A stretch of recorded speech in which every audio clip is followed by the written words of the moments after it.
All right. What can you do? Yeah. So getting If it's into it. under-monetized, you need to get money, right? Yeah. So the group of you spoke with Matron Toadtooth up near the Lisette logging camp. Uh, you were instructed to seek her out because she has some of the oldest first-hand knowledge of the area, and she might have been able to shed some light on this weird rate of decay that the group of you have encountered a few times with a few different corpses, from what you can tell. Uh, she was unable to directly assist you with that, but in your conversation with her, you did bring up this large crystal that you had found as part of Mayor Tadell's ritual. Matron Toadtooth identified this large crystal with the orcish inscriptions on the interior of it as a Bodmal stone. These were ancient stones used as an arcane power source to fuel the energy needed to power these stone henges, large arches, or pyramid-shaped gateways to other parts of Aquan. Matron Toadtooth knew of one of these henges, but a 2-minute walk away through her gardens. In exchange for the group of you placing the Bodmal stone here in this henge, she agreed to allow anyone who needed to go through it, if it worked, to be able to do so, and even would allow members of Elderthorn to place in a small road to it. These were used in ages past as a means of speedy travel and communication across what apparently was a vast empire of orcish nature, advanced, that fell to ruin as these henges became disconnected. And then they fell into wandering tribes. The group of you acquiesced to Toadtooth's bargain, and upon placing the Bodmal stone, powered this gateway. Through you went. You were all stricken by a wave of lethargy and exhaustion as you did pass through. It seems that this action is quite taxing on your physical form. But you found yourself in a new location, something none of you have seen before in your lives. A sea of sand stretched out in one direction away from you. There was mountains that sort of flanked off to you west. And you found yourselves in a large courtyard where not just one henge, but many, arrayed in a grid, were set up. None had a curtain of arcane energy, though. Seems all of the ones, including the one from which you had come, are unpowered. Poking around the space, you found a series of what looked to be some type of creatures or individuals that called this ruined village in the middle of this desert home. Upon closer inspection, as you got to this large plateau where these things were wandering about and crossed over, you finally got a good clear view of the zombies that permeated this plateau. You fought them off with great aplomb and tactics, making sure that you weren't surrounded or flanked too much, until the waves of these creatures stopped coming. Whether that was all of them or all of them that were in the vicinity of earshot of battle remains to be seen. But the group of you did push down into a lower catacomb style area and found what appears to be a shrine to a series of forgotten deities. You also found a record of what happened, sort of, from the perspective of the residents of this area that were isolated and cut off, trapped by their own natural defenses in the desert when the henges fell. One of the things that caught your attention was the passages you read spoke of screaming coming from a prison section, of which you have yet to discover. And this is where we're picking up. Let me move you all over to the map.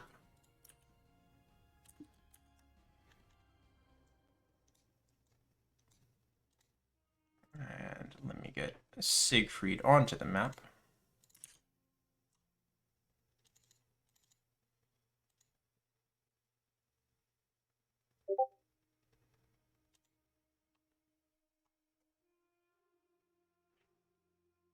Roll20 does not like to let me load pages right now for myself. Did you guys all load on correctly? Yes. Okay. So Yes, I can see. okay. So I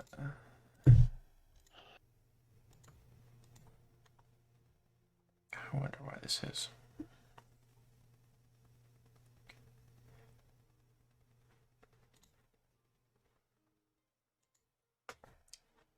Bear with me, Siegfried. I'll try to get you out. There we go. He's forever trapped in the Shadow Realm. Yep. Just double check your health. Make sure it's correct on your token. Sure. Let me zoom in.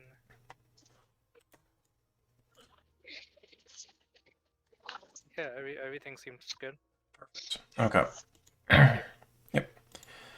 All right. It's lovely to hear the rest of your all's voice finally for the day. Of course, mine's Kim. I have missed y'all. Oh. Missed you too, buddy. Likewise. So I believe when we left off, the group ordered Willem to pick around in a pile of bones. Yep. Done and ordered him, yeah. Yeah, that's why I missed y'all. You'll definitely sacrifice me. So I'm gonna pick up and find anything, Willem. There's a lot of bones down here. I can see that, smartass. Anything of worth? Let me look.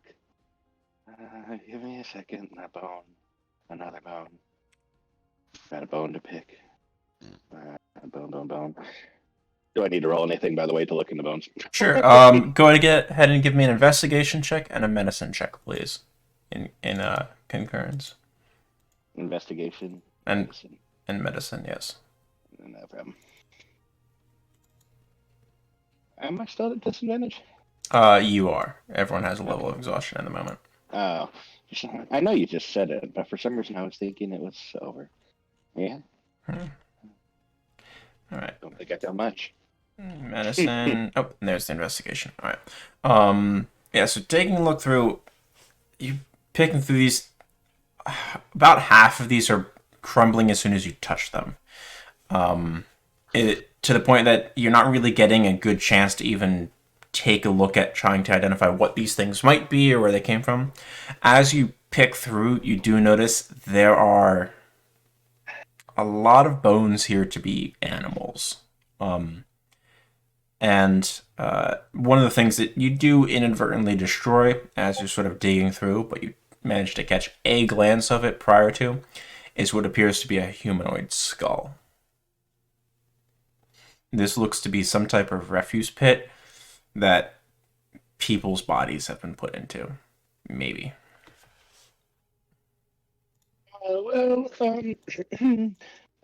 They seem to be kind of falling into dust, and all animal. Oh no, that one was.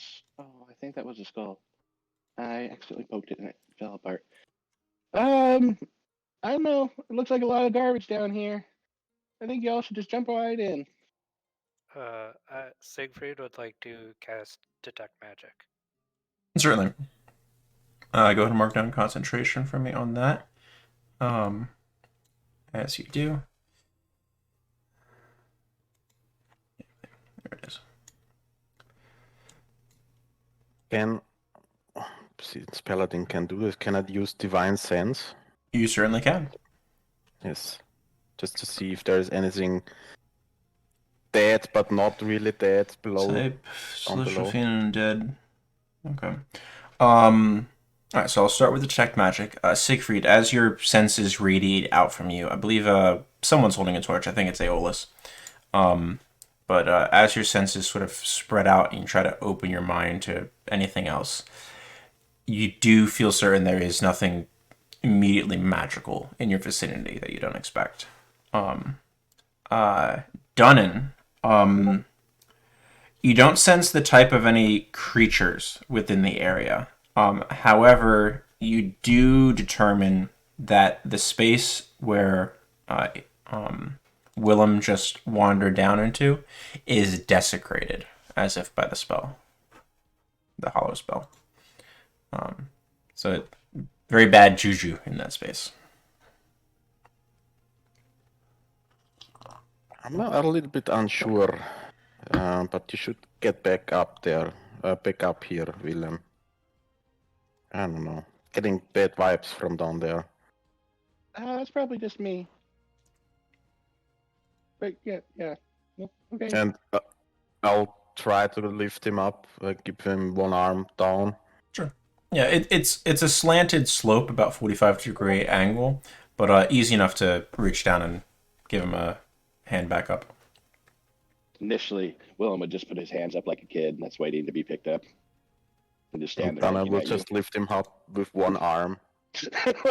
Just like he's, I don't know, paper. All right. I am now your child. You pick me up. I belong to you. So, we still haven't found any source of water. I think we're running dry if you don't hurry. Secret, where have you been? Oh, just around. Matron You don't Toad know Tooth had some any- really good tea. You lingered. You don't have by any chance a spell that could probably create some water? I mean, you seem the guy to be I'm able to do that. Looking up. Let me see. What level spells do I have right now? You should have first and second. Spells, yeah. I don't think I can do that yet. No. Oh no, I can. I can, but not today. I need at least one night's rest before I can learn that. Ah, that's No. good news. Great to hear. So we have no urgent, pressing matter, the water shortage. Okay, good to hear. We're going to need a container though. Oh, there should be plenty back in their temple, and I point back to the entrance we just went out. So let's get a thorough look and a lay of the land here. There are two doors on the corridor that you were on previously that you've not investigated yet either. Previously, the group of you did determine that the area out here, where I just pinged, is the desert floor that the plateau that you were on rises up out of before meeting the sloped hill that the rest of the village is placed upon. All right. It seems there is nothing to be found here besides those bones there. I think we should further investigate inside the temple. I brought you back Dunny. Here you go. It's a One souvenir. skull? Yeah. Roll a D100 for me, Willem.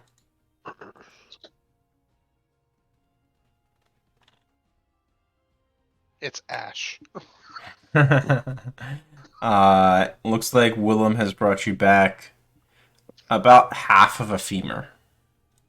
Yeah, it was supposed to be a skull. I guess yeah. You have Still a on it? morbid sense of humor, Will, I have to say. I thought maybe we could make a bone broth for supper. Yeah, I wouldn't. No, I- I'm gonna pass on that. Okay, I think that may be a little too old to make a bone broth from. yeah, I'm still joking. Tosses it back down. Come on, guys.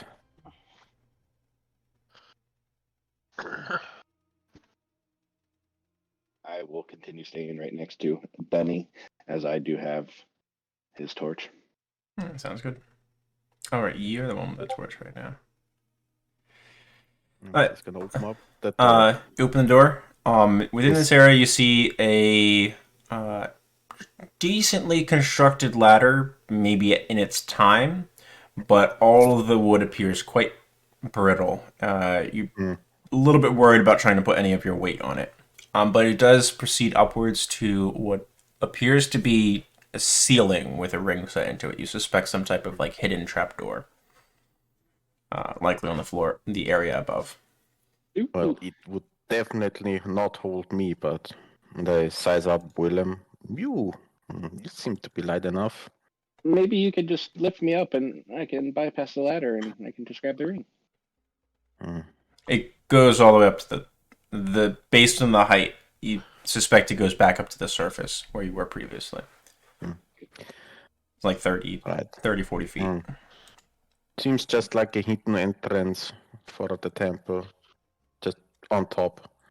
Let's reserve that for later. Maybe we need like a quick exit. Let's check out the other door here.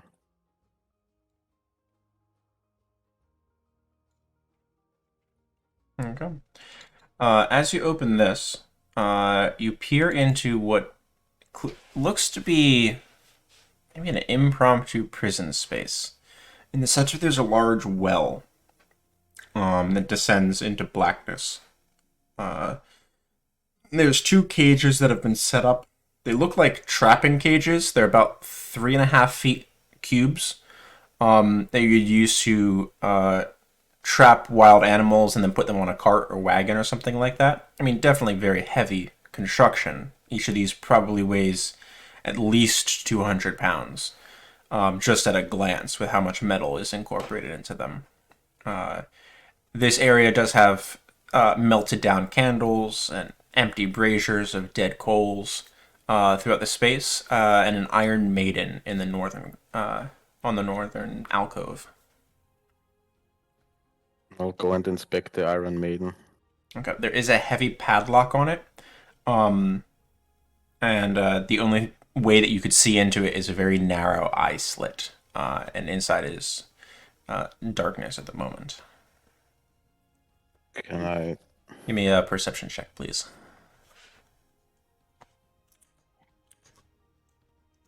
With disadvantage, right? Yes.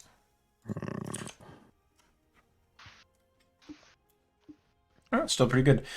So as Willem gets closer and sort of holds the light up for you, you're standing on your tiptoes as a dwarf, taking a look into the Iron Maiden. You do see the desiccated and dried form of a body inside of it.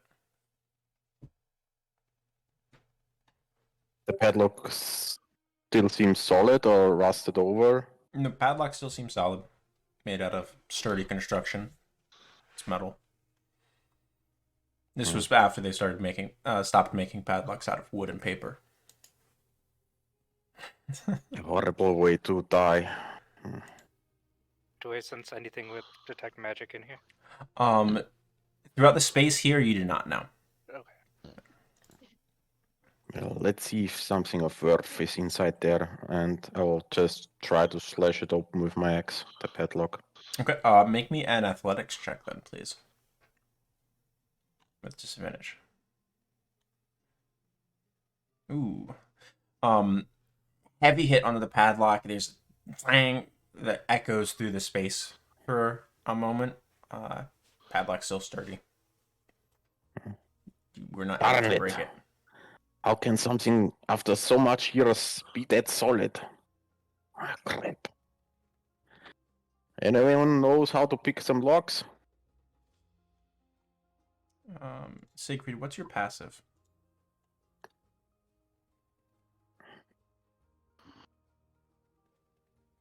Siegfried? It is 15. 15, okay. You notice one of the things here it's more so not noticeable.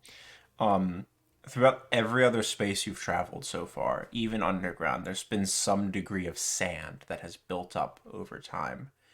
Within this space, there is no sand present on any of the corners, in the cracks of the stone. You gather that this place has been relatively sheltered from the exterior world for the amount of time that it's built up everywhere else.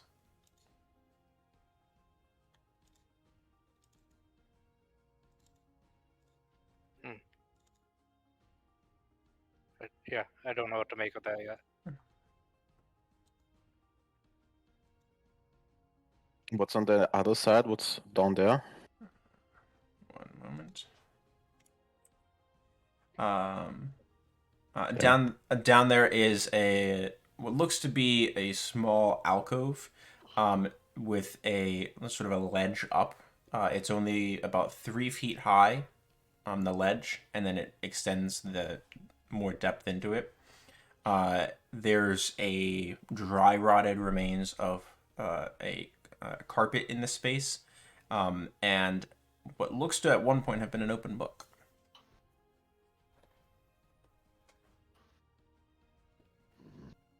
Hmm. Hmm. I would try and take a look at the book, but like, is it open or closed right now? Currently open. It's about a third of the way into it. Yeah, without like touching it or anything, I would try and read what was on the open page. Okay. Helaras would be able to translate for you as you went. It is in Orcish. Make me a religion check, please.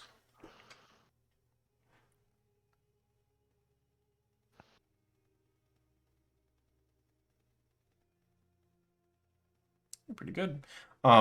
As you're going through, a few like inklings stir in your memory a little bit, based on some of the things that Helaras translates for you. A lot of it is still damaged. It's not legible in the sense of where you can get more than a sentence at any given point, but you're able to string enough of it together in your mind to recognize this seems to be some type of tome on religious rites. You suspect maybe this was here for prayer. This was here for performing last rites for anyone in this space. There's definitely situations where you would expect to find a prayer book in a space like this, and that seems to be what this was at one point. Okay. And if I try to pick up the book, I most likely will just turn to dust, right? It looks like it might suffer some damage if you do. You could try.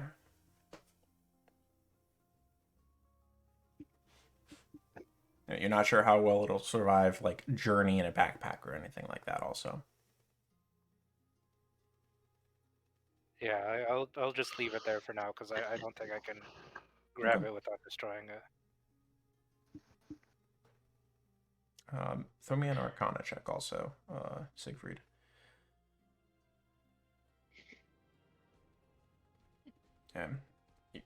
You rack your brain. You're not sure of any particular type of magic that would specifically repair this.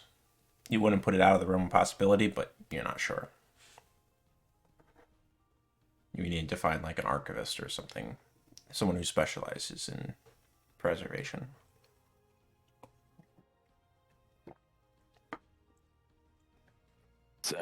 Anything visible from up here to the pit or hole in the middle? Anything? Certainly. So you have dark vision to 60 feet, correct? Yes. Okay. So as you peer in, look down, you're sort of letting your eyes track along the walls of this well. At about 40 feet deep, you see that the wall sort of fades away, and you can see what appears to be stairs spiraling downwards. It's sheer walls to about 40 feet, at which point this spiraling stairs, as it starts, the whole area starts to flare outwards. Willem, come over here for a second. Give me that torch. This torch? And I'm gonna hold it up. the torch, yes. And I'll light another torch. Okay. So I'm down to 2 now. Okay. And throw the used one down into the pit Noted. Okay. to shed some light. As you drop the torch close to its expiration anyway, down in the pit, sort of illuminating everything as it falls. It falls for about 60, 70, 80 feet until you hear it clatter. And you can see it rest sort of on a stone floor down there before about 2 seconds later burning itself out as it's been smothered upon the stone. You still see glowing ashes, but it's not enough to illuminate the space. The staircase begins about 40 feet below and then spirals for the rest of the distance. So it's not reachable from up here, correct? Or with rope? Yeah, we could potentially use a rope to get down there. You could use a rope. Okay. Yeah. We could, okay. Yeah. Well, how's everybody looking? Are you tired? Do you need some rest, or are we good to venture forth? Because I definitely want to go and look down there. At this point in time of the day, it is getting close to evening. Go ahead, Aeolus. I would definitely suggest that we rest up to get rid of any. Sure. I mean, haste this and place haste here. we have. Yeah, sure. This place here seems pretty defensible, so now would be the right time to rest if you need. And if Siegfried can procure some water tomorrow via magical means, all the best. Then we can venture forth tomorrow. Okay. Group you. So are you trying to? Are you resting in this space here? Yeah, just Right. because it seems defensible easily. It's just one way in. Yeah, sounds good. Are you guys setting a watch structure, or are you all just resting? I think one should be up at all times. So Okay. Danan would definitely position himself here so he can overlook the pit and the door. Sure. Okay. I'd like a perception check from each of you, please. And he will even offer that he does the first watch. Sure. So perception. Yes. Willem would for supper break out some of that. Oh my God, stew that he has hidden away. It's probably why he's not paying attention. He's breaking it out for everybody. He's busy passing out stew. Working on getting Stew it for you. all Stew cooked up. for you. I'm just gonna. As we start the long rest, Mhm. Aeolus would definitely walk over to see if he can make heads or tails of the padlock and the Iron Maiden, and he's gonna try to use his hunting knife, if possible. Okay. Are you proficient with thieves' tools?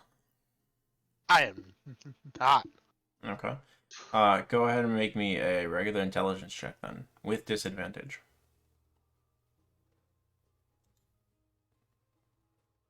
You're smart enough to know not to jam your hunting knife into the lock, even in your sleep-addled state. But roll 20 is the worst right now. It looks like there should be a key for this somewhere. and you get a pretty good idea of what the key should look like. Very large and stereotypical, like padlock key. Whereas the teeth of the key, along with the shaft, should be maybe 2 inches in height, quite large. Okay. With a check like that, yeah, it seems like this was probably designed also for that imposing appearance of it's a big lock on this imposing thing that if you see it as you're about to get locked into it, maybe that's going to loosen your tongue, type of thing. It definitely has like a fear factor type of effect to its appearance. Unfortunately, that also translated well into the design of the lock. It's very thick metal. Okay. Aeolus then just gonna rest here. He will look for the key in the morning. So you all take your watches, have some delicious stew as prepared by Willem. Nice and hearty on your sore muscles. Alright, just going in order. The watch passes quietly. About midway through your rest, this would be on Willem's watch. You hear a sound, Willem, like howling, hauntingly. What do you I do? hate it when Dunnan snores so loud. Wait, that's not the right tone. Oh, wakey wakey. Would wander around. Excuse me, pardon me, howling. What? Excuse me, pardon me, howling. It wasn't your snoring. You too, wake up. Where? There's howling. Mhm. And I'd go around to everybody. Yeah, it's that. I think that direction. I would just point a random direction. I'm assuming with that really low Oh, perception, I have no idea. no. I mean, your perception is the other side of the door. That's beyond That's that. You're fair. not sure.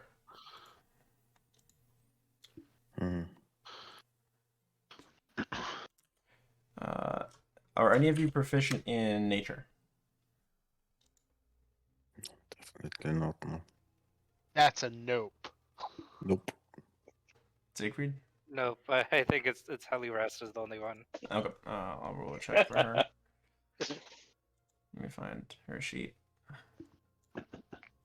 Double check it. Every time I try to move a page on Roll20, it just does not want to participate for me. Yeah, we Roll go. 20's been acting a little wonky this weekend for me. Okay, Hellerast. At least Friday was pretty weird. Hellerast will just sort of roll over on her bedroll. It sounds like it's the wind. It's probably just some coyotes or so from the desert. I mean, Maybe zombies. You never know. howling zombies? Never heard of that. Oh, when the wind passes through the holes in them. Can we just please go back to sleep? Yeah. Yeah. Keep your eye open, Willem. I think Willem at that point will just lean against the door for the next period of the rest of his watch. Sure. Your watch completes, Willem. Final watch is usually Siegfried. So Siegfried, you get up. You are fully rested at this point, Siegfried, as well. And your watch passes quietly. No more howling. And I'm going to change out one of my spells for Sure. create food and water. Everyone can go ahead and complete a long rest, though. Yeah. Removing a level of exhaustion.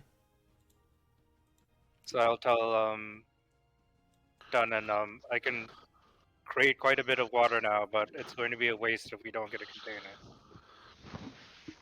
Well, I think I have some water left in my water skin, so We're gonna need a bigger container than that because yeah, can just make keep it 30 on hand. Okay, I can make 30 gallons in a pinch. Ah, That's that lots of will be water. plenty. I think that's But what. just water, no ale. Unfortunately, not. I say I can. Sorry, I can create up to 10 gallons of clean water, or destroy 10 gallons of clean water. Okay. When you say No, that, water Willem, will be good enough. Yeah. And he When you say mutters that, Will, something under his beard. sorry about No that. ale for so long. I'm getting While you're grumpy. complaining about that, Willem brings you over a small glass of grain liquor. It's not ale, but it'll give you a curl in your beard. That's what Graham says, at least. And I'm also gonna cook brekkie for everybody. Look at him suspiciously. Take a little sip. It tastes like you could use it to burn warts off of pigs. Jesus.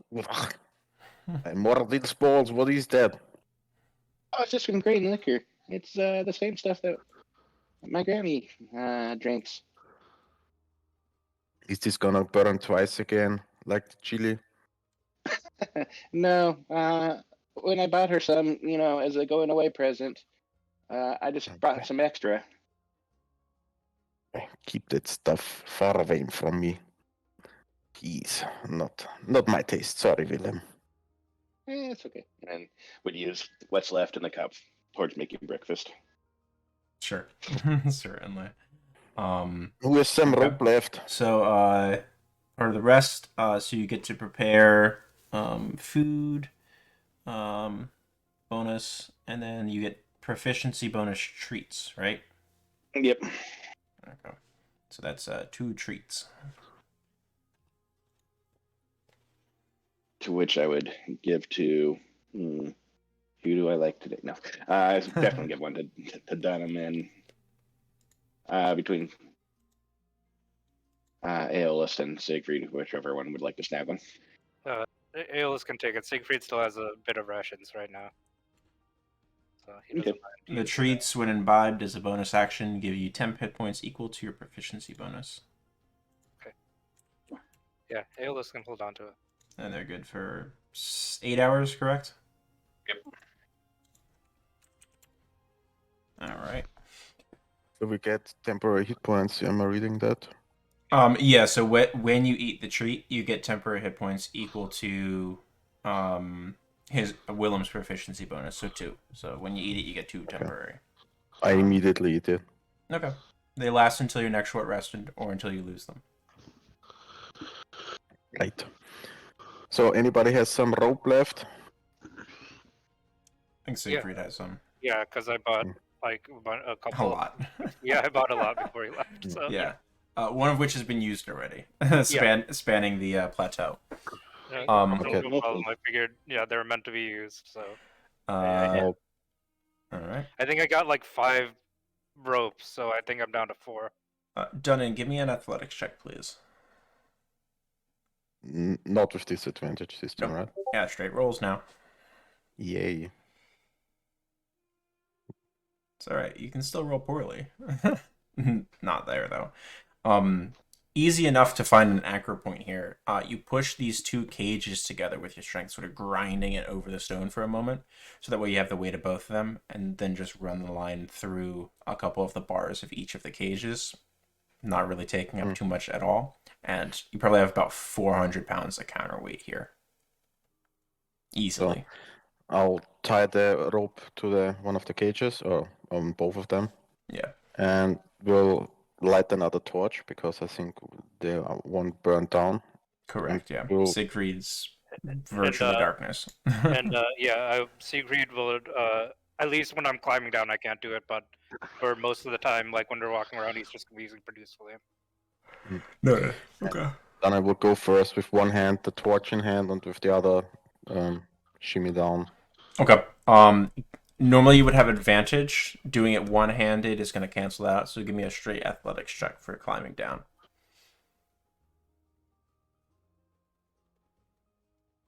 Easy enough. It takes you about 2 minutes to descend until the point where you can sort of kick your legs a little bit, and get the about 2 to 3 feet to the side to be able to finally land your feet onto one of the sections of the spiraling staircase. Then you are off the rope. No more weight on it. And the next person can proceed. Yeah, I will Alright. fall down behind. Alright, you have an athletics check with advantage, please. Because you're utilizing the rope. Ooh, an 8. Alright. I need you to roll me a d10, please, Siegfried. Oh. As you descend, your mind's focused on a bunch of different things at once, because you don't have the produce flame anymore, so you plunged into darkness up top, you grab the rope, you throw yourself over, you can see the light that Dunnan is casting from down below, and you're sort of trying to focus on the light and then focus on the rope. It's a little bit too much at that same moment to remember to keep gripping it as tightly as you need to. And you fall about 10 feet before you manage to quickly coil your arm in the rope again. You do take 1 point of fall damage as you sort of catch yourself with the coil around it as it roughly bites into your arm. It almost feels like your shoulder gets dislodged for a moment, but you don't fall the rest of the distance down. You're safe enough to coil yourself into the rope. Das Dunnan sind just hears that, some right? swearing in Dwarvish coming from above him. I think you have to do some extra exercises like Aeolus, huh? It looks like it. Um, Do I have to make another roll to keep going, or am I no, just... after that, you're able to descend the rest of the distance down towards Dunnan. Who's next? After you, Whee! Helleras has no issues getting down. We'll go down in a very fancy way. Hopefully it goes well. Okay. A very fancy but normal way. Much fancier than Siegfried. You descend, like sliding down the pole in a firehouse. Very easy. Just sort of shimmy your way down, and before you know it, before Dunnan realizes that you're partway down, you're already next to him. Yeah. All right, and Aeolus, final. Easy enough. As you descend downwards, Aeolus, you take one final glance around the space up above you, sort of nod and reach down to the steps. Now, the rope does not dangle all the way down to the bottom of this well, but it does reach a little bit past where you're not at on the stairs. So it's going to hang here until it's acted upon. But down the stairs you go. While they were climbing down, Dunnan was scanning the area. Is anything moved, or what does he see? Give me a perception check as you do. Mhm. And what's the marching order? Dunnan will go first. Dunnan in front, and Dunnan's holding the torch, correct? Yes. Okay. Correct. Siegfried's behind him and casting Produce Flame right now. Okay. Aeolus will be in the pack of everyone here.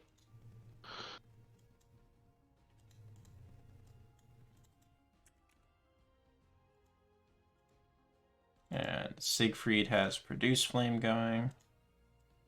That's 20 feet. Is that 20 and 20, Siegfried? Or is it 10 and 10?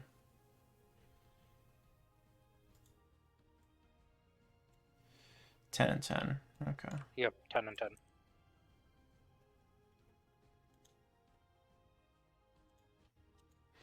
All right. So it's Dunnan, Siegfried, Willem, and Aeolus. And then Helleras is mixed in there somewhere. Okay. Let me get this swapped over. Could you bear with me one moment?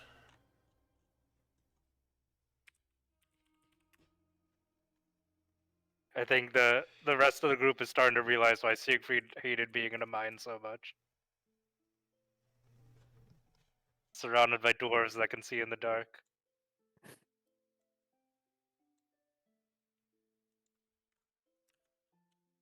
Dunnan visibly eases up because he's below surface level, feeling at home. Okay. Let me grab my description. The way down, as you proceed, finally turns to an open corridor. You proceed down a final double-wide set of steps into a 10-foot wide tunnel. The air is thick and now smells damp. Smells of moss and mold. Curiously. So you cautiously make your way down this final set of stone steps. Dunnan, roll me a d4, please.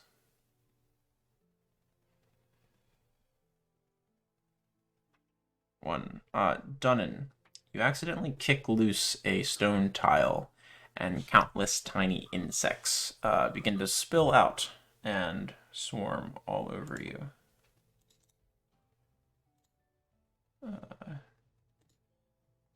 Dunnan, the swarm of insects is going to attack you. Okay. Does a critical hit you? Yes, sir. The first roll. God damn. Dunnan, you take 9 points of piercing damage as these insects, some as big as your palm, like Jesus. scarabs and bugs and centipedes, just sort of swirling, like sort of coil around your leg. You can't even see your boot for an instant, and they're just gnawing and biting into you, tearing through some of the cloth of your trousers. Any of the rest of you doing anything? They are currently on Dunnan.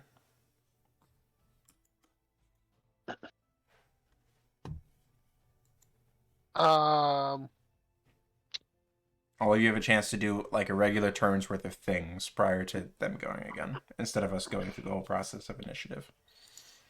So can we like attack them? Yeah, Or... sure.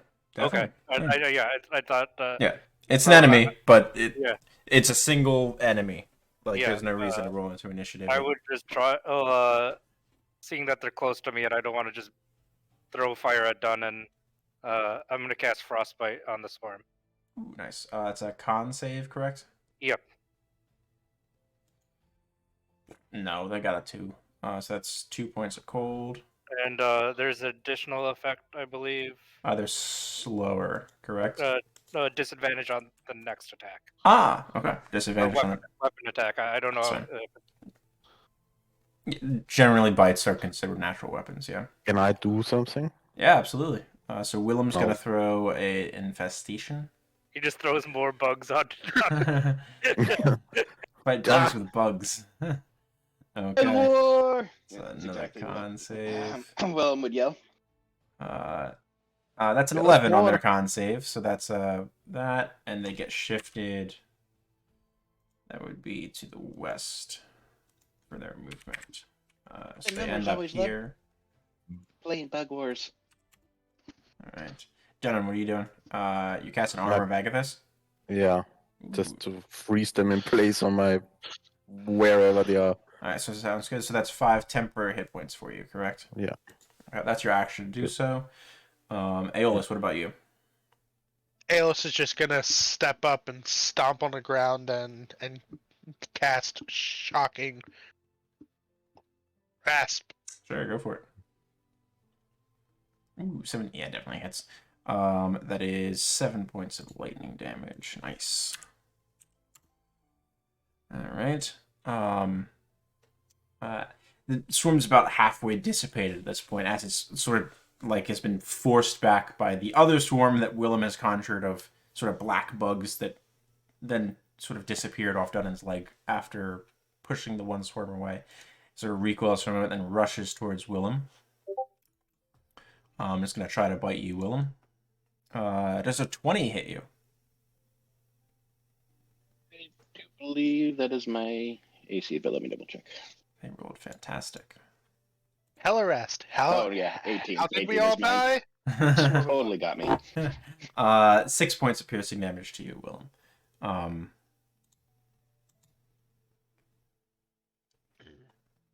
As they've been shushed off of Dunnan, they don't care about that. There's another piece of tasty meat nearby, as they sort of dig in, trying to find the holes in whatever you're wearing to try to get at your nice tasty flesh. All right, all of you have another round to be able to do whatever you want. I'll switch to my not X, the mace I got. Oh yeah. Okay. I don't want to hack off William's arm, so I'd rather use some blunt weapon. Okay, go for it. Are you sure you don't want to hack off his arm? 14 hits. 11. They do seem to resist the bludgeoning damage, but it's still 5 points of damage. Hold still.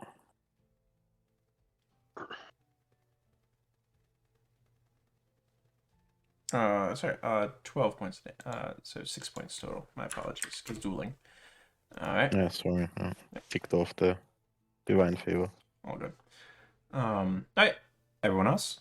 Anything that you want to do, or are you gonna let them continue to munch on Willem? No, I'm gonna just keep blasting them with produce flame until they're done. Yeah. I mean, frostbite. Sorry. All right. You did let William dodge another natural 20. You rolled 2 nat 20s in a row. All right. Con save. Failed both of those. So 1 and 6, and the shotgun grasp 6 points. Yeah. Between the next flurry, the swarm is dissipated enough that it is annihilated. The last few bugs disappear into cracks in the ground. Gone. Ugh, nasty bugs. You alright, Willem? Yes. I hope that doesn't scar, though.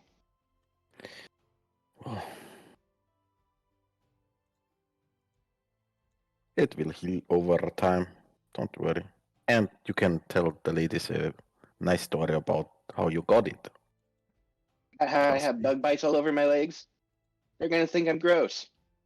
Well, you can flesh it out a little. Alright, let's move on.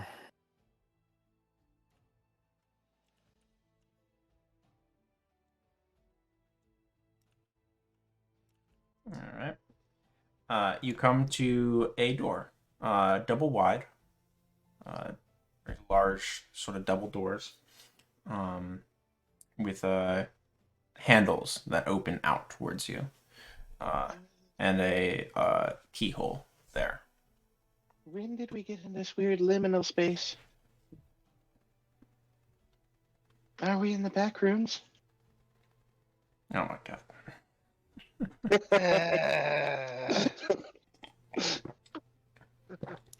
You know, you're on the map that works for whatever. And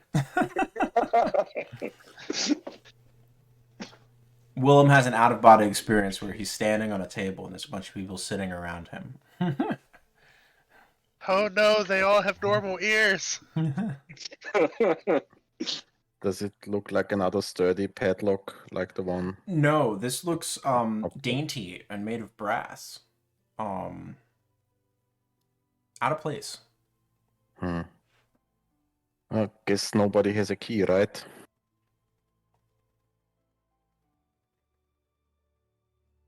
You can try to force the Don't doors think we open. You can try to pick the lock. Force. But I don't think anyone can pick. Sure. Give me an athletics check. Now, what did you want to say? I just want to remind everyone that what Hellerast was reading said that there was screaming coming from the prisons. Yes. Just want to remind everyone. You scared? Of that. Me? Well, No. I welcome it. I just don't Good. want us to be surprised by any, tiles that may trust me. spew green smoke again. Well, trust me, I'll take down any chain lights they throw at us, and with that, I'll just hack away at the padlock or at the lock. Sure. Is that what that athletics check is? Yes. Perfect. No padlock. It's a lock that's set into the door. Lock. But you're strong enough to be able to grab both handles to just sort of give a really hard yank. And with the amount of weight that you throw behind this, there's some splintering wood as the lock gives what you suspect is the top and bottom of the door into the frame. And it just pulls free. And within, torches burst into light as you throw the doors open. You see a chamber of filthy stone, 20 feet wide and 15 feet long, with another wooden door to the far right. Before you lies a long table, resting upon an old and faded rug. And upon that table is a wickedly carved knife. It's like a large cheese knife, 10 inches long. Sitting atop a stack of plates, next to a cake with pink icing. As you enter, a sound echoes throughout the room, like a fanfare. And a banner drops from above and unfurls. And it reads in the common tongue, "Welcome to my dungeon."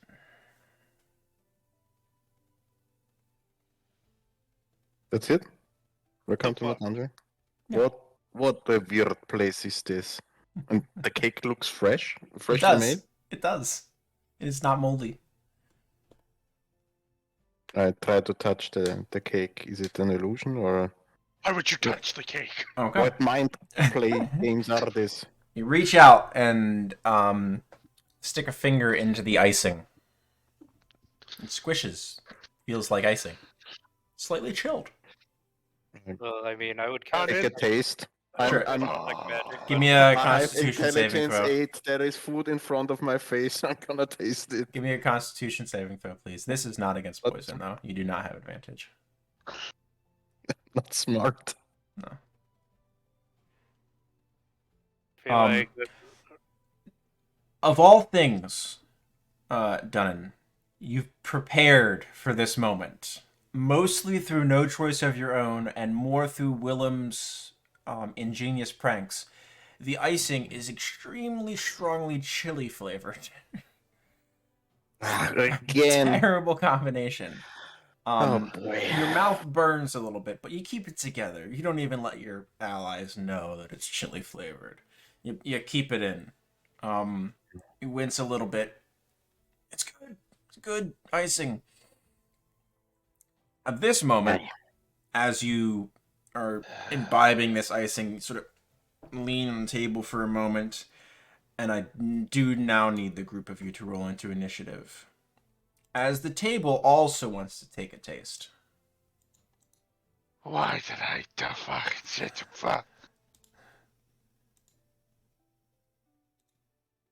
A mimic table? Yeah. Cool.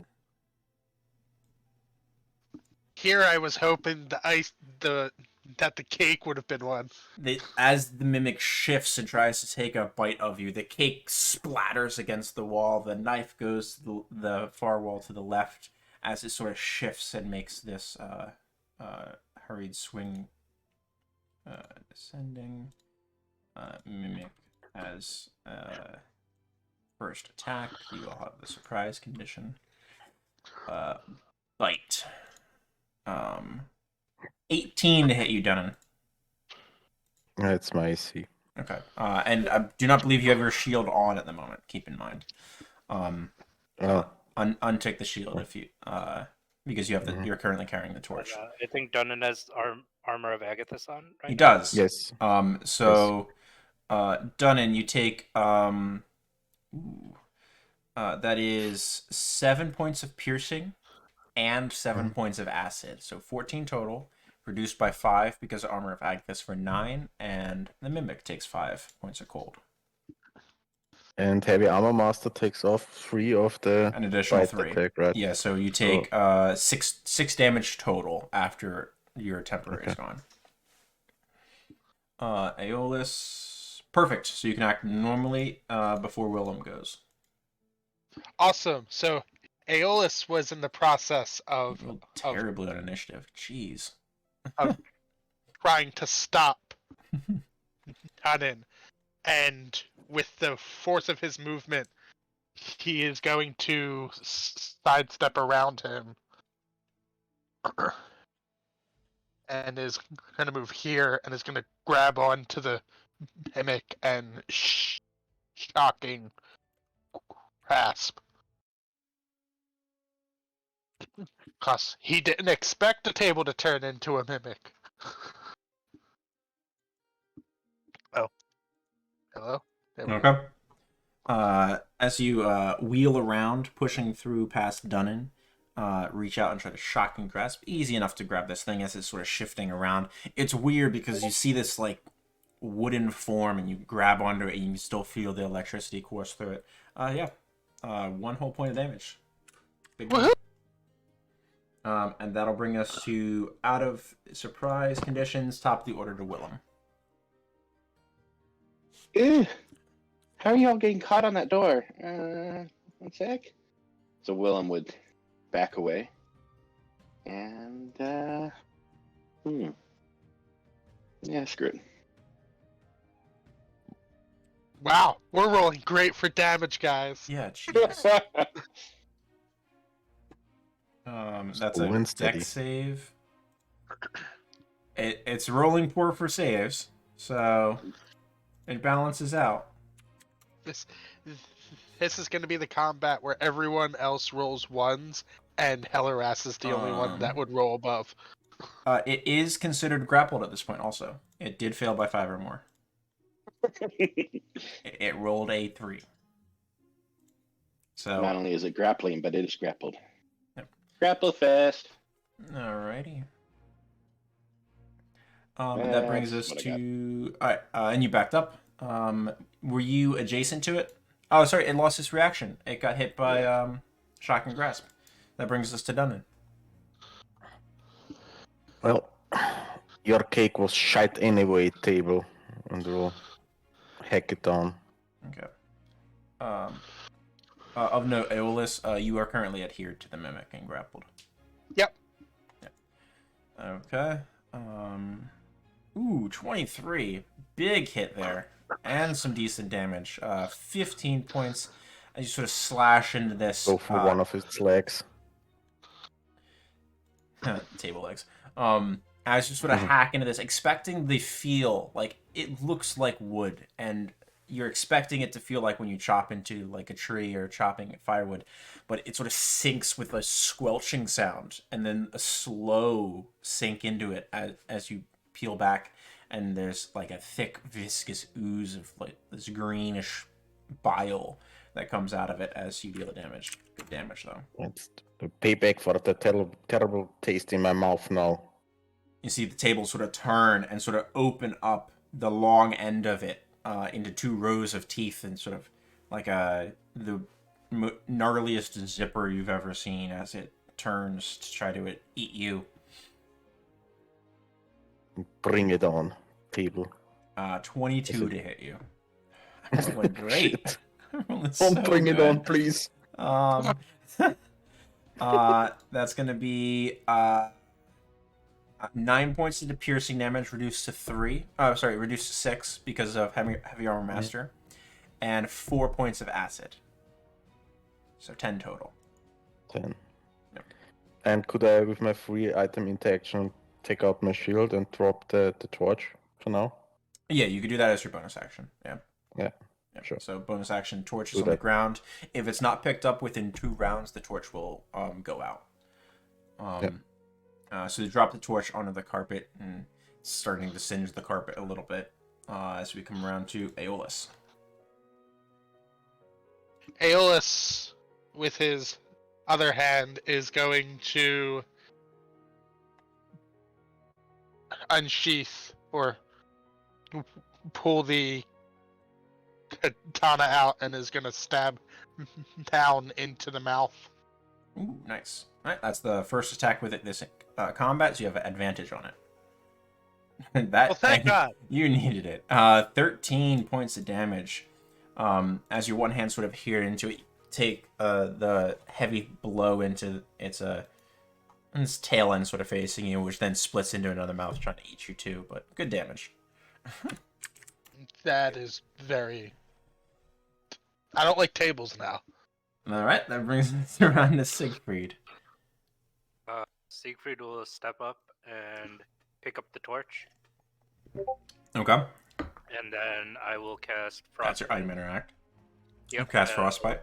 Yeah, Frostbite on the mimic. Con save. Ooh, nope, that's a 5. That is 5 points of cold and disadvantage on its next attack, right? Correct. And that is my turn. Nice. At the end of your turn, Siegfried, as you cast Frostbite and rush up and grab the torch before you set the room aflame upon this nice rug, you feel a sense of relief. The table probably feels a sense of relief. The rug probably feels a sense of relief.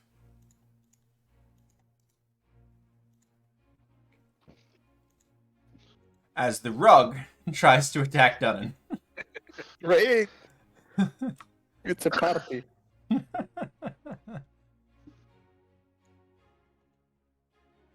All right. Oh, Dunnan, 13 to hit you. No. Ah, darn it. Okay. You are currently fine. As Oh, the no. rug starts to try to coil around your feet, Dunnan. All right, that then brings What's up us with to this furniture in here? Willem.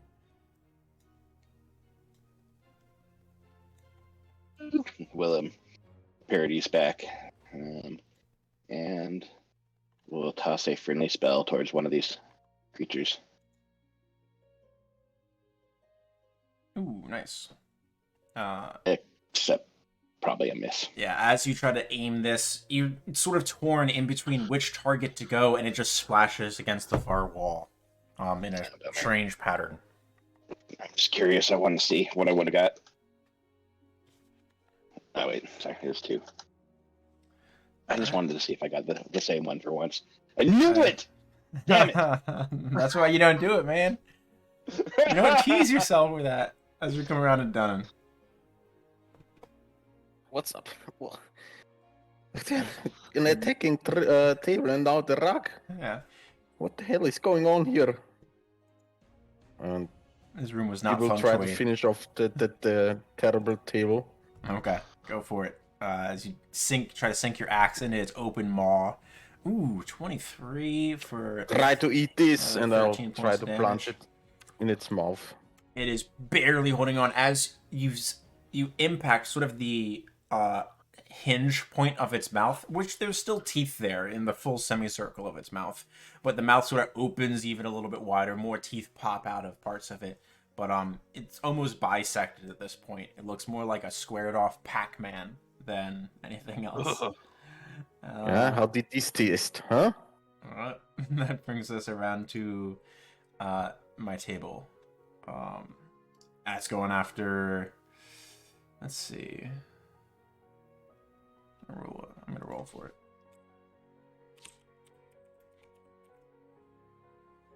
It is going after Siegfried. As it goes to try to turn and bite towards you, trying to get away from the axe that Dunnan is wielding. The frostbite saves you another natural 20. That's gonna be 11 to hit you, Siegfried.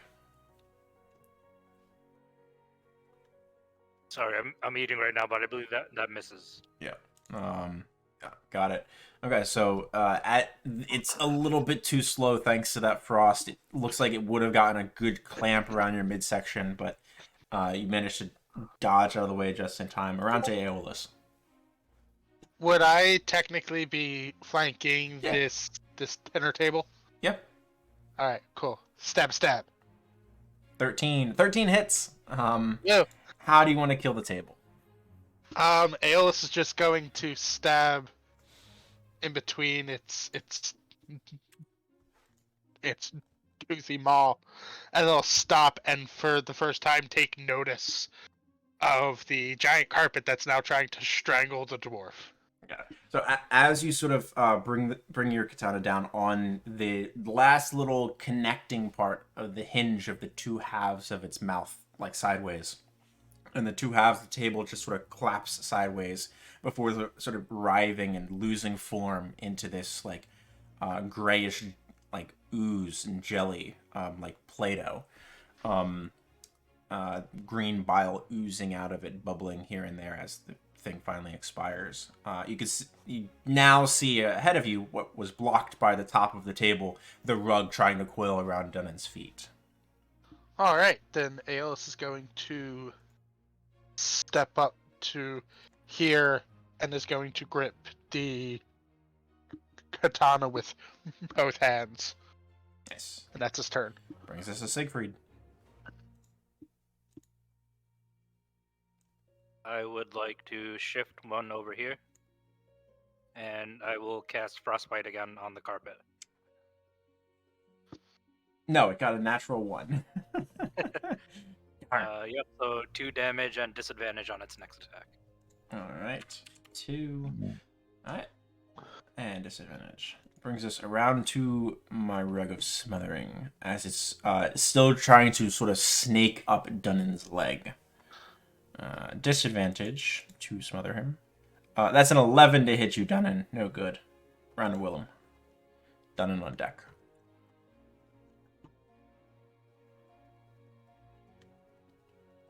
Better not dodge this time.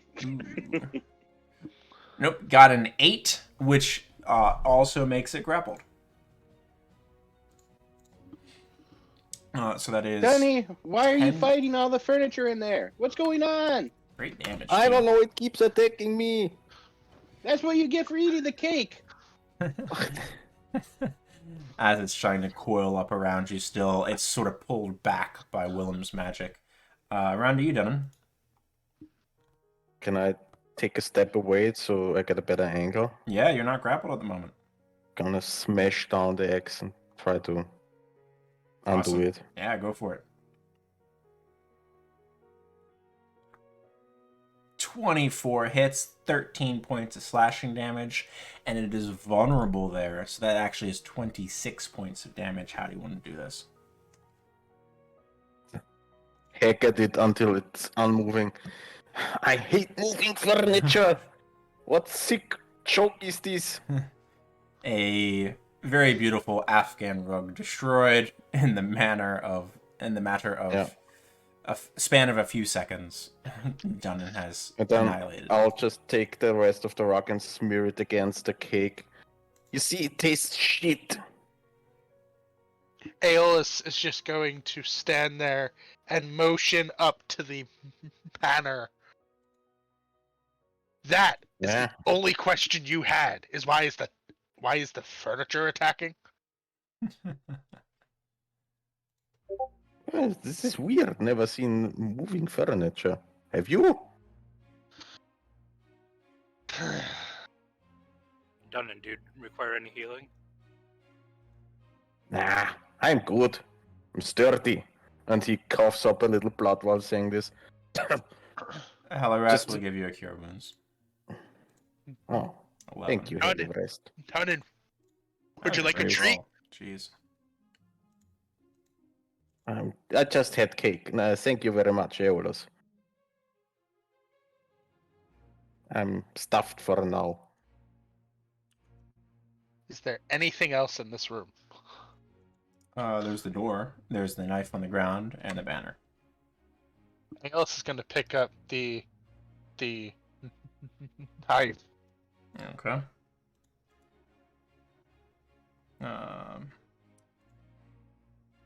It's gonna attack you.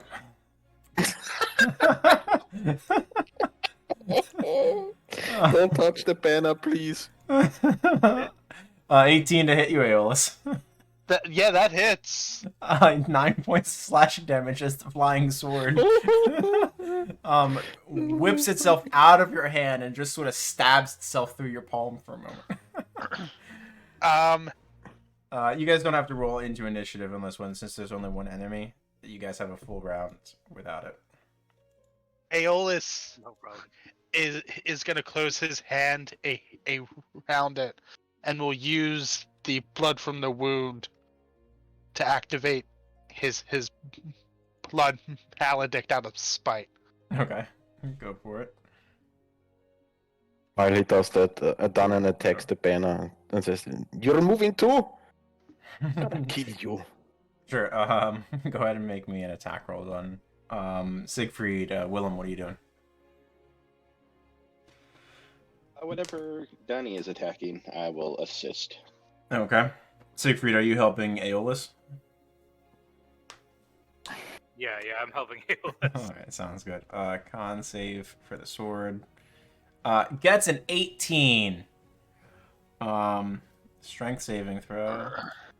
What's your DC? 16 on the strength save. Yeah, that makes it. Okay. Alright, so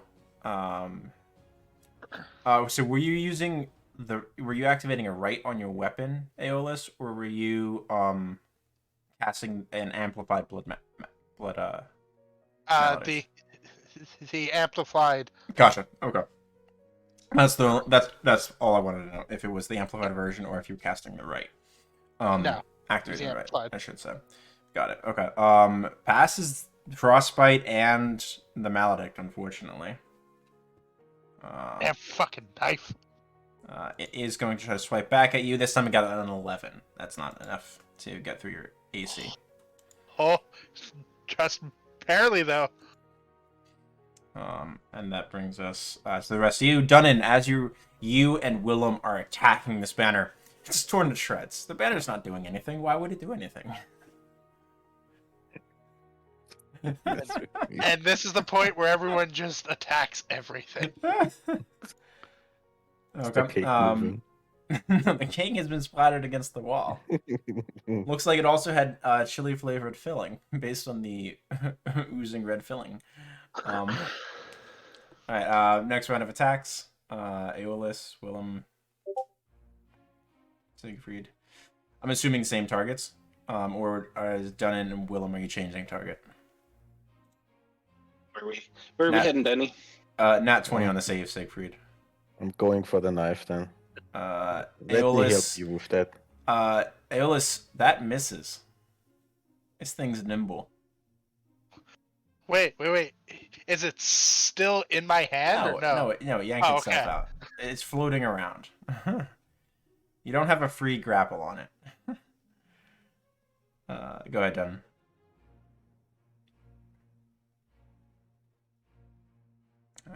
Dex save from Willem. It's now grappled by Willem as it's sort of just held in place by these black cables that have shot out of the walls and floor.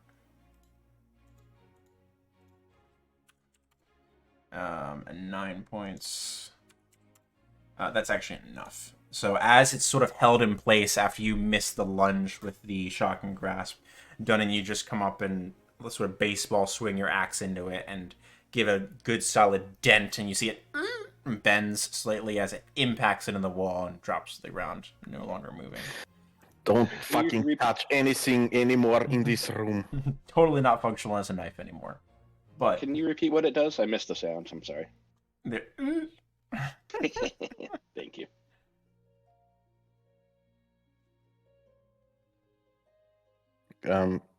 I'll gently try to open the door with my axe. Does Okay. it start moving? You poke the door.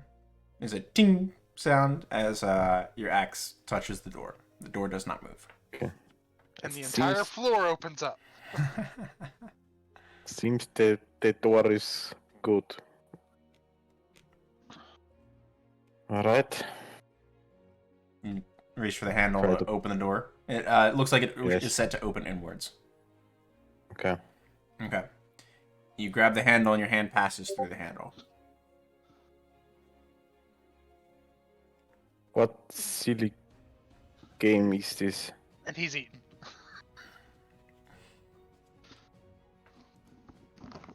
Touch the handle again. Your hand passes through the handle again. You keep doing it. And Handle's the not there. door? Yep. Give me When I touch a the door? give me an investigation check. Done. Oh boy. I'm too stupid for that. Maybe you should just run at it. Yeah, some type of weird magic's not letting you grab the door, Dunham. Strange. I don't know this handle. I can't touch it. What's up with that? Could I take a look? Yeah, sure. Give me an investigation check. Yeah, I don't know. Yeah, Dunnan's right. Door's enchanted. You guys can't grab it. It's weird. A weird room is that. Hey, Jonas, you try it. Never seen a door like that. I think he stepped Sam away. stepped away for a second. I'll roll an Oh, investigation check for him. We have lost Samoleon. Aeolus takes one look at the door and says, "It's an illusion, you dumb fucks." Oh. And where's the real door then? I start to look around through the room. Sure. How are you looking around the room? Are you just sort of looking for something? Yeah. Touching the walls, like Touching the walls? patting them down. Okay. Within a minute, you find the true door, which is between where you and Aeolus currently are. You should be able to see it now. Ah, there. I'll reach for the handle again. Okay. This one, the handle is able to be touched. But the door starts moving. It does not. It is locked.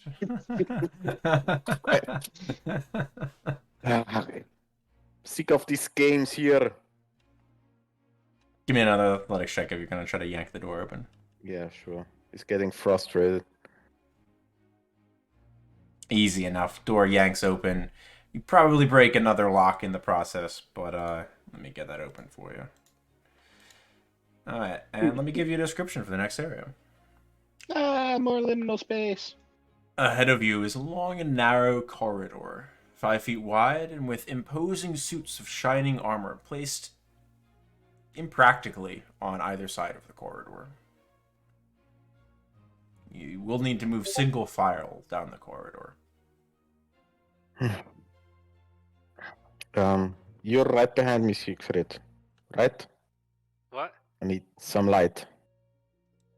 Yeah, I have the torch right now.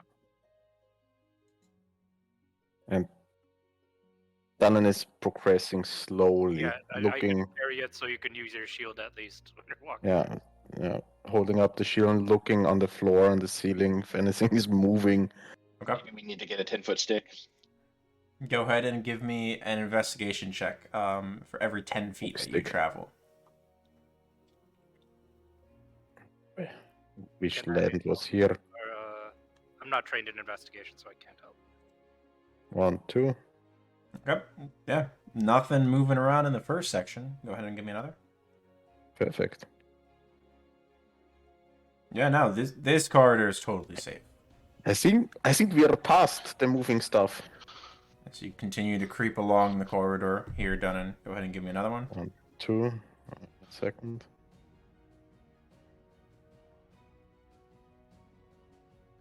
Dunnan, as you're about to take this last step, you see a slightly raised set of tiles ahead of you in the center of the corridor, shaped in such a way that if you weren't paying attention, you would have stepped upon it.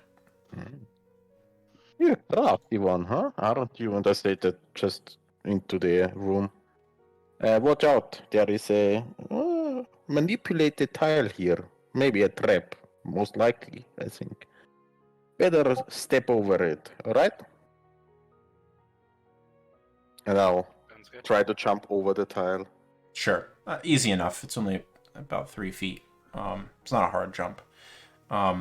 You get to the far side and you find a T intersection. As you get closer, you see a small lever set into the wall directly ahead of you. He's gonna wait for his companions before he does anything with the lever. So you guys can file up behind Siegfried. I'm assuming all of you are avoiding the pressure plate that Dunnan pointed out. Yeah. There you go. It's just the correct place to stand, so I'm not on it. Yeah, that's fine. I'm assuming you are all standing around it. You're not touching it because he did successfully find it. Now, at the end of the corridor, bolted clumsily to the plain stone wall, is a sign with arrows pointing towards the passages on the left and the right. The arrow pointing left is labeled Giant Angry Murder Bird, and the other to the right is labeled just simply Doors.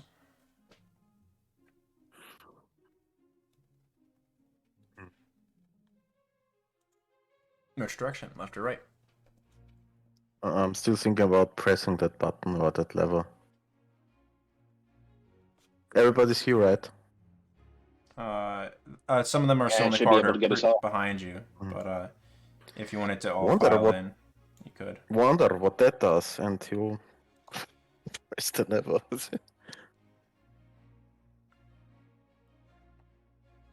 You pull the lever. Yes. As you pull the lever, the corridor behind you, 2 portculli snap into place.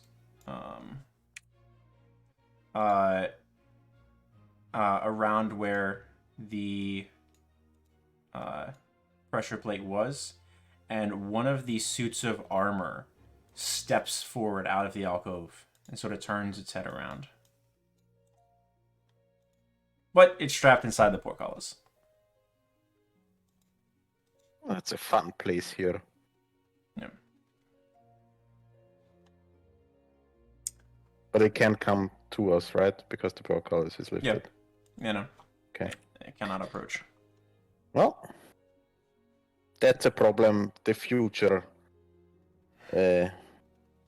people have to deal with. Let's move on. Alright, don't open the doors until I say so, please. Yeah. I just have a question real quick. Yeah. Why are we going to go towards the side that the sign clearly labels as just plain doors? One word, doors. So Dunn, as you approach the doors, the door here has a sign on it, written in common. There is a few misspellings here and there, but it says, "Warning: this door explodes if you open it." Yeah. They just want to throw us off. Doors can't explode. That's some orc shit. Just like rugs can't eat you? Well, yes. Didn't eat us, didn't it? There were Because I multiple pieces opened the of door. furniture in there that tried to eat you. Well, it ate my axe instead.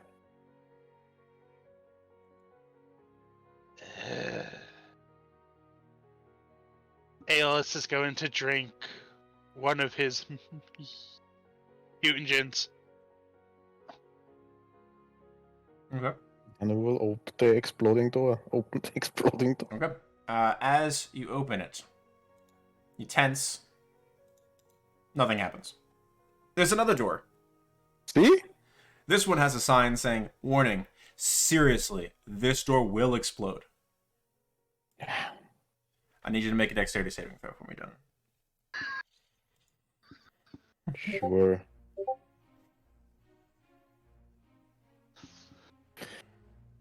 Ay. Ooh, good save. You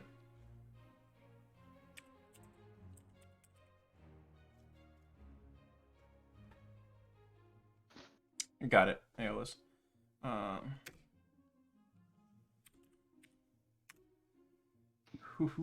Alright, Dunnan, you do pass the save, which is a very good thing.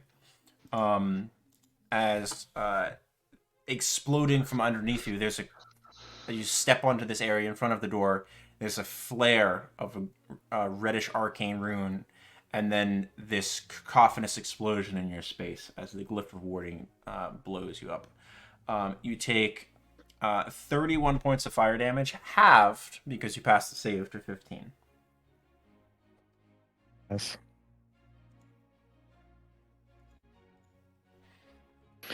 Yeah, on second thought, I better step away from these doors. A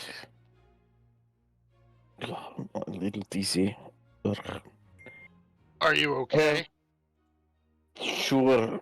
Let's go this way. I don't think the doors here are safe. Alright. Proceed the other direction towards Angry Murder Bird. Giant Angry Murder Bird. Aeolus will take the lead. Sure. I'll give 6 points to Dunnan. Go ahead and proceed to the next corner, Aeolus. You follow the left-handed corridor as it bends to the left, right, and then right again.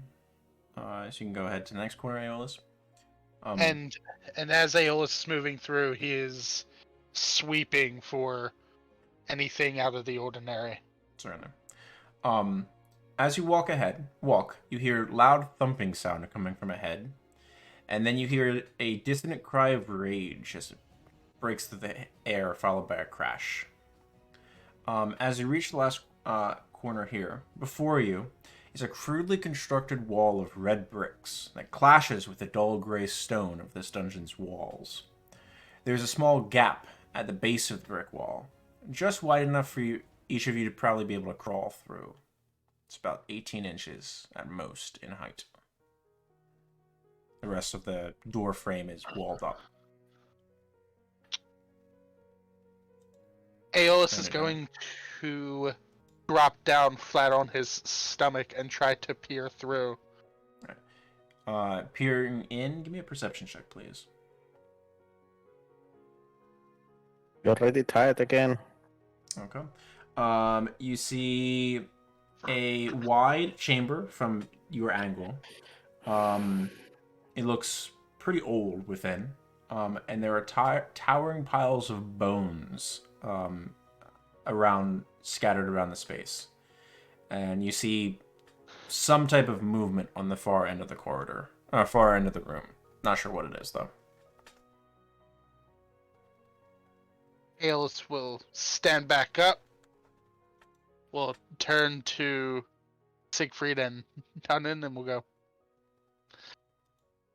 Definitely seems like a giant angry something on the other side. Are we pressing forward? Well, Either that or an exploding door, right? yes, better than exploding doors, right? Yes. At least it's something we can kill. We can kill exploding doors. Or it can kill us. Okay. Well, the doors are for certain gonna kill us. Are you all trying to push into the room? If you wanna wimp out, let me go first.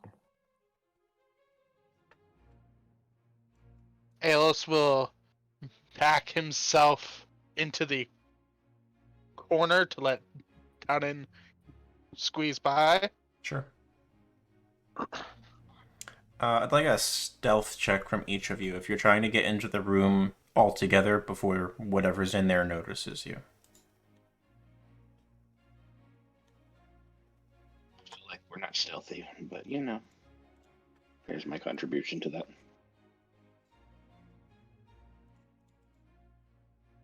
Yeah, guys. Yeah. Oh man, Kim is gonna be pleased with us. So Dunnan went first. So Dunnan, I'm going to shift your token. Give me a moment, God. please. Then he got the highest. Yeah. That's Yeah, we're So fucked. Dunnan, I'm going to give a full description of the room. Aeolus, did you go second? Yes, I did. Okay. Willem was in third. So Willem, you're there. Willem, you're about partway crawled through at the moment. Okay. We're going to be rolling into initiative, though, because Aeolus was not quiet.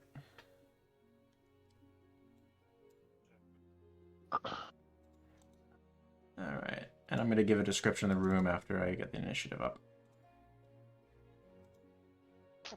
To roll in right now. I see other people there, so. Murder bird. But Alright. You've entered a wide, high-ceilinged chamber ringed by stone pillars. For context, you can move through those spaces with stone pillars, but you cannot end on them. Okay? That's all of the ones with the circles. Okay. The place seems centuries older and dustier than the space from which you have just entered. Towering piles of bones crowd the place, and behind them you catch the glimpse of this huge skeletal bird. And now that you have light in here, it appears to have yellow paint all over its bones. It's patchwork, worn, but it looks like someone doused this thing in yellow paint as we move into initiative. I Alright. think they call that a fucking chocobo. And let's table this for a mid-session break. Come back in about 6 minutes. Oh my god. I might be back. I'm a Sure. little late. Also, I have All to right. rouse my partner out of bed. I might need to get a wheelbarrow. All right. See you in a bit.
Alrighty. I think we're just waiting on Willem.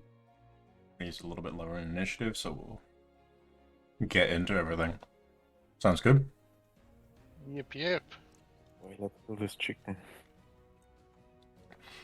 As the sound of Aeolus's armor scraping against the stone floor and the bricks, you do pull yourself to your feet, Aeolus. You're not prone or anything. Willem's currently prone halfway through behind you. The angry murder bird is alerted to your presence. Turns and sort of picks its way, weaving its through some of the columns before rushing towards the two of you. Aeolus, towards you, it's going to try to make a ram attack as it sort of tries to headbutt into you. 19 to hit you. That hits. Okay, that is 8 points of bludgeoning damage. I need a strength saving throw, please. You are knocked prone. Awesome. After it sort of rams into you and sort of tosses you against the wall a little bit so you fall to the ground, it's going to turn and try to bash its head against Dunnan as well. Dunnan, a 16 to hit you? No, sir, not with the shield. Oh, right, because you have your shield out now. So you Head parry it out. just in time. Alright, that brings us to Aeolus in that case then. Aeolus is going to step around it and is going to attack Go ahead. with the katana. Ooh, 10. As you... that's your first attack this combat, so you do have advantage on there. Oh, there we go. 23 does it. Just unmarked prone. Oh, yeah. So wait, so 5, 10, 15. Yeah, that's as far as I can move. Cool. Yeah. Yeah, so you get up from prone, dash around, make a swipe. 23 does hit for 8 points of slashing damage. Does seem to take full damage from it as well. Alrighty. And that is it for my turn. Nice. Alright, that brings us to... Is Willem back yet? Okay. We can push Willem down lower in initiative. Siegfried, around to you. Yeah, I am trying to scramble through. Yeah, we'll assume Willem has scrambled through enough to make space. So that's 5, 10, prone, stand up, 15, 25. Yeah, that's as far as Willem can get without risking an opportunity attack. So yeah, you can push through. So 5, 10, 15. You can stand up on the far side of the door, Siegfried, and that's your full movement.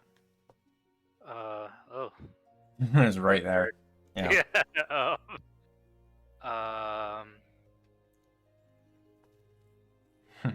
Big bird. Yeah. It is yellow. Big and yellow. Is there light in this room, or am I the only light source right now? No, you're the only light source at the moment. Okay, all right, that's good to know. That said, you're the only one that relies on it. So. Yeah. Because I was about to wild shape, but I would have lost sight as a wolf, so I don't think I'm gonna do that. By the way, sorry about that. All good, Willem. Willem, I did push you down a little bit in initiative. You spent your movement getting here. You have 5 feet remaining that you could spend on your turn. I figured moving there, but not risking an opportunity attack. Okay, so that is fair. Yeah, sorry, I'm slow moving at the moment still because of my knee and the All 3 good. flights of stairs. Aeolus looks. Well, I have an action and a bonus action still, right? You do. I'm fine. I am going to use my action to dodge, Okay. and look then with the bonus action, I am going to level 2 healing word Aeolus. Okay. A good solid healing for that. 4 and a 3. Yep. 7, 10 points doled out to you, Aeolus.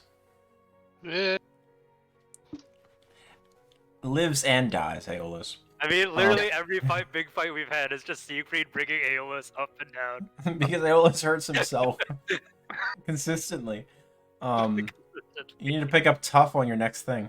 All right. That Thought then about it. brings us around to Willem. So you have 5 feet remaining for your movement, action, and bonus. It'd help if I mute off. Has this little beastie done an opportunity attack yet? It is not. Yes. You were about halfway through the corridor, so you did see it. No one left its reach, so it hasn't made like a opportunistic strike towards anyone. Well, I have now left its reach. Ooh, wonderful. It's going to try to reach out one of its like wide 3-fingered sort of feet and try to squish you with it. Why are we fighting a chocobo? 12 to hit you. No, Alright. it doesn't quite do it. No good. As it sort of crashes down, you see some of the skulls on the in the pile near where it was sort of topple over, and then as you shift back into the corner here, you see the skulls sort of and build themselves back up into the same pile where they just were. I'll be like, did you all see those skulls? No, I saw it. Okay. That Willem's brings us- HD is 18. That brings us around to... Oh, sorry, you still have action and bonus action. My apologies. Oh, did you see I did the grasp of the void? Ah, there we go. Wait. Hilim's AC is 18? Yeah. How do I have the lowest AC in this group? I used to be part of the guard, and I'm still wearing my clothes from them. Yeah. So and am I, Willem always carries his shield. even with my shield. I don't hit 18. All right. That's a dex save. No, it got a 7. Failed. And is grappled. Also, my dex, by the way, is the other part. Now that is necrotic damage. Does take full damage from it. Even though this thing is clearly undead.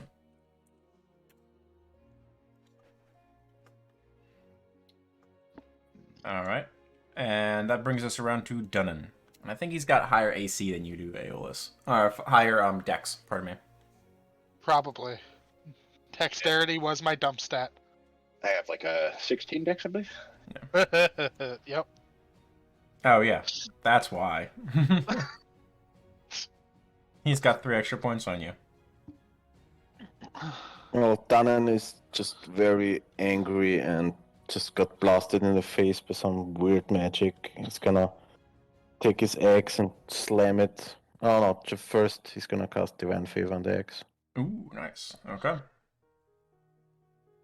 And then gonna So that's a hit the concentration. chicken.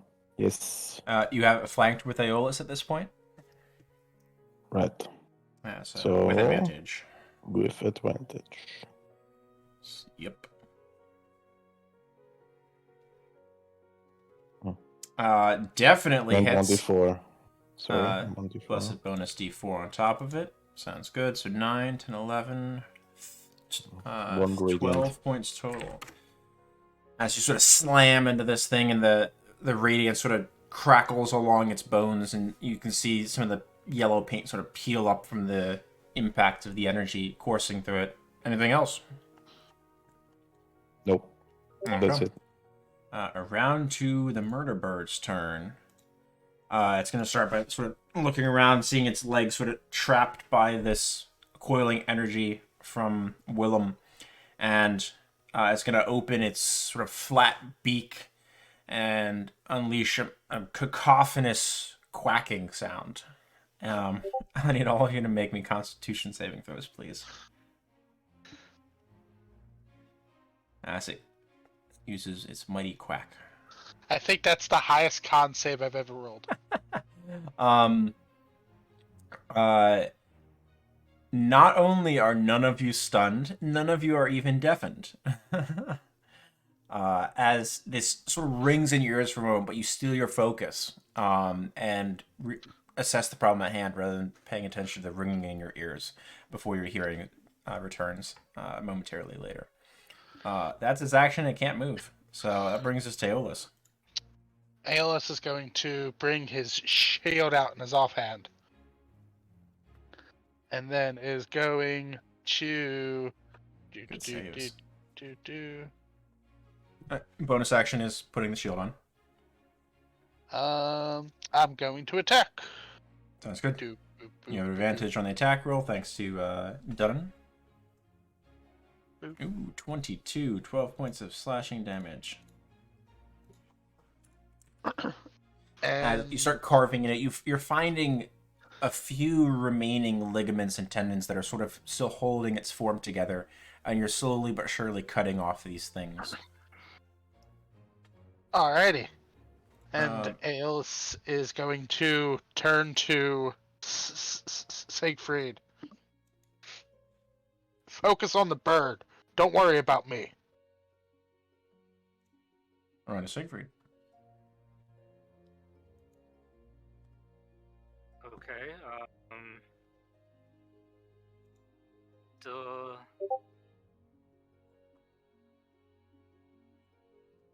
I am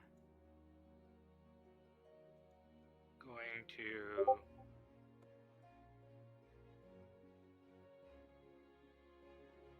cast Frostbite on it. Ooh, okay. That's not a ranged attack. That's a save, correct? You have to save. Yeah, perfect.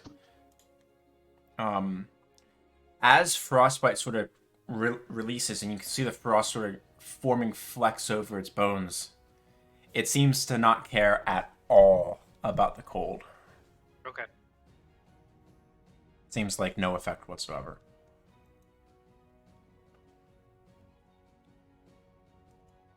All right. All right.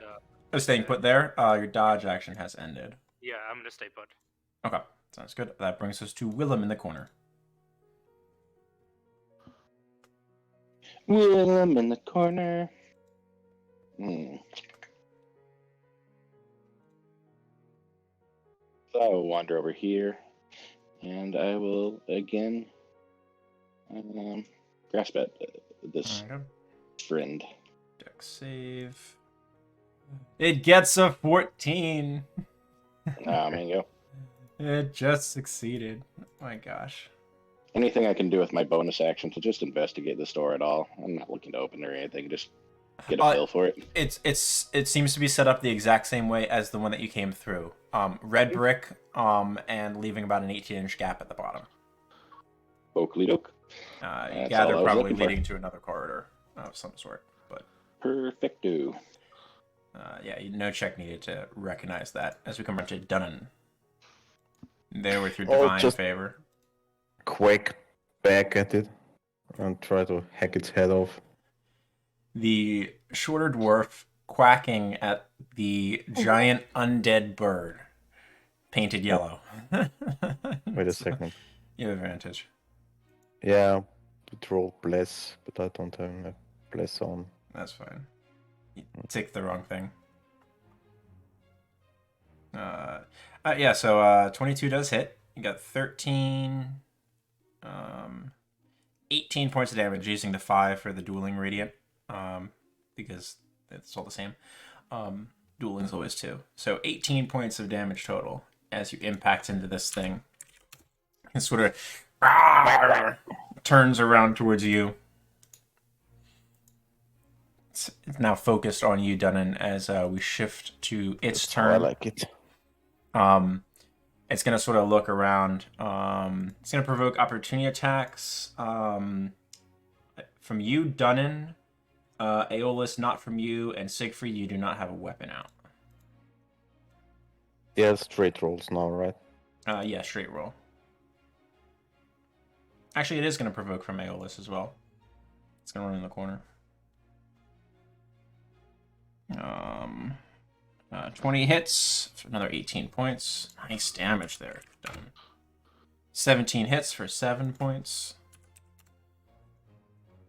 As it sort of dashes into the corner, turns and looks around, and you see a glow in its face. as there's this reddish energy that coalesces out of its eyes, and it's going to shoot an eye beam at two of you. One at Willem and one at Aeolus. Willem, a 22 to hit you. No, sorry. I've got I-beam protection. Yep, well, that's unfortunate. 5 points of lightning damage to you. Aeolus, an 18 to hit you. That hits. Awesome. 15 points of lightning damage. I am resistant to lightning damage. Are you really? Yep. Nice. So 7 then, because that's a ton of damage. Rolled pretty good on that one. As these two sort of bolts of energy sort of impact, you feel it crackling around you for a moment. We come around to you, Aeolus. Aeolus is going to, as he is hit with the lightning, he's going to use it to channel it into his Crimson Right as he dashes forward to attack the enemy. Taking 3 points of Oh damage. my god. This is why what you're my always hunters low. do. Oh my Damn god. it. You're so intent. You swipe, and there's the pillar in this section that it sort of ducks behind, and it sort of shifts, and your blade impacts the pillar, the energy dissipating harmlessly around it. That's why I make a backup character. All right. That brings us to Siegfried, watching Aeolus injure himself again. Yep. I am going to move up behind Aeolus. And I am going to sorry, I have to keep track of my spell slots. I used a level 2 already. As a bonus action, I'm gonna go into Chalice Form. Chalice? Okay, nice. Yeah, because Willem also needs healing. And then I am going to. That lasts for 10 minutes, and you shed light during that time, correct? Yep. Okay, I'm And then adjusting your I light. am going to Cure Wounds Aeolus at a level 2. Solid. That's an action. Yep. Yep. And then Willem is going to get the second healing. And that's a D8 plus modifier, correct? Yeah.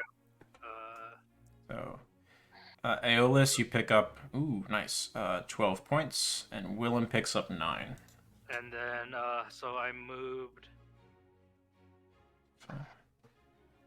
That's 15, 20 feet. Yeah. Thank you, by the way.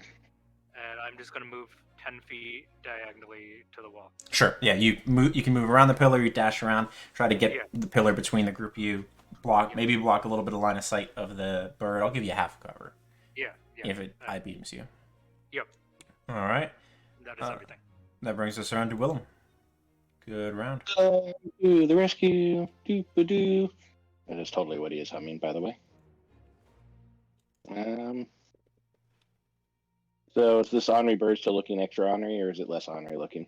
It's still reasonably honorary looking. Alright, I might as well do it. Big damage. Definitely hits. Alright. This thing does not seem to be very difficult to hit. No problem. That's a good thing.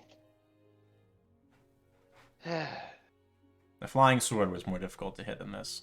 14 points of what type Force of damage? damage. Force. Yeah, definitely.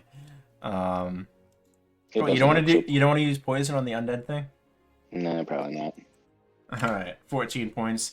As it impacts, you can see it sort of get pushed back against the wall for a moment, and sort of reorient itself. Anything else, Willem? Staying put where you are, moving? Nah, staying there. But when he does it, he's probably like, mush! He yells mush at it. And brings us to Denon. I'll clamp up next to Aeolus and say, didn't know you were such a masochist. And then turn to the big ugly duck that suddenly is a duck and not a bird anymore. Go ahead and make your attack roll. Ooh, yeah, 20 is definitely going to hit. 11 points of damage. You are hacking pieces of it off here and there. You see part of what looks like it might have been a wing at one point has just been destroyed by you over the course of this fight so far. Anything else done? Staying put where you are? Moved 15. Maybe there. To get its attention. Just Sounds shifted good. away from Aeolus. Awesome.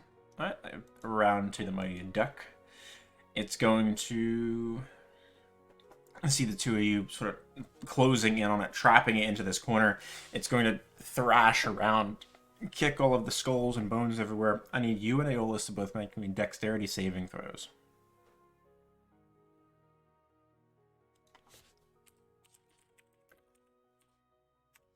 Nice.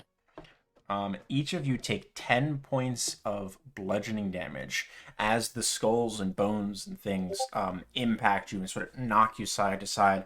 You're each also pushed 5 feet back away from it.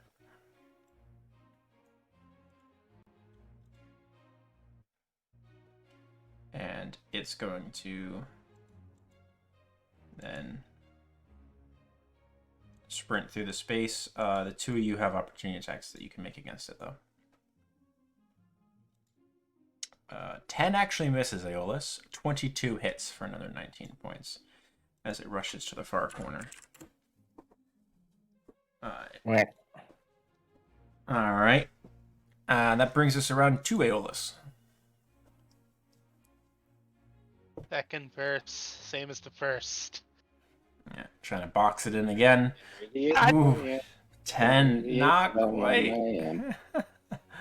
Oh my, Aeolus. Roll 2 5s in a row. Jeez. Anything with a bonus? Yeah, you know what?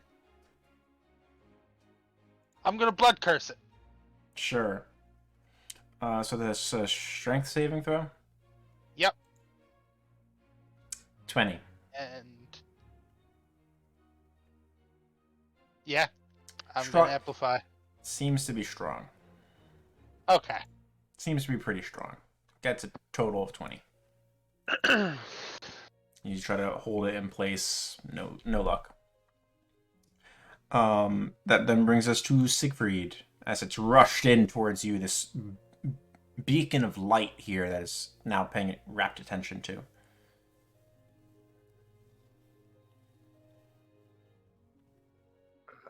Okay.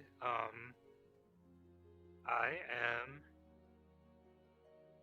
going to disengage, Disengage as the action. and I'm going to run over towards Dunnan. And run over towards Dunnan, and then I am going to level 1 healing word Aeolus. Okay. Sounds good. Go for it. And then Dunnan will get the second healing. And top down and up. Okay. So Aeolus gets 4. And Dunnan gets... Ooh, low roll 4. Alright. Take it. Yeah, right. Brings us around to Willem. In the corner, by the door. Again, Willem is humming the Willem song of congratulating how he is rescuing everybody. Willem, Willem, Willem, he is here to rescue.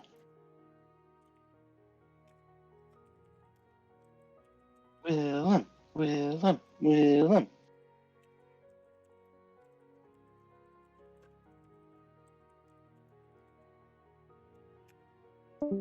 Alright, that is a dex save for it. No, gets a 13, just fails. That is 10 points of necrotic damage. As it sort of gets drained a little bit of whatever magic animates it, but it's not enough to hold it in place this time around. Anything else, Willem? Nah. Alright, that brings us to Dunnan. Freshly topped off from Actually, Siegfried. I did move. Sorry about that. Oh, sure. Not secret. And just go for the duck and say, yeah, getting scared, you ugly duckling? Well, go for it. 19 does hit, and much unlike the story, this ugly duckling will never get to become a swan. As you reach up past it and get a good solid chunk into the side of its neck, and it coils. It tries to make like more quacking sounds, but it just collapses into a pile of unmoving bones. See? Aeola's easier than exploding doors. Piece of cake. Oh, you don't look so good. I'm fine. You should stop hurting yourself. I guess that's not good for your body. And Siegfried, you saw I sent you something. Yeah. I'll point out. There's a chest in that pile of bones over there. What? Where the thing stirred up all of the bones when it tried to fling them at you. Maybe there's some reward for us beating that ugly duck. Yeah. Can I move the chest out of the pile? Certainly. Sort of drag it out. It's about, this one's only about 18 inches long. It's not a huge chest. It's not very deep either. It looks to be maybe a foot deep. Is it locked? You take a look. You don't see a lock or a padlock on it. Okay. I will step away from the group, and I will open it. Okay. You open it. Contained within, there are. Someone writing this down for your loot, please. Yep. There's 37 gold pieces. Damn.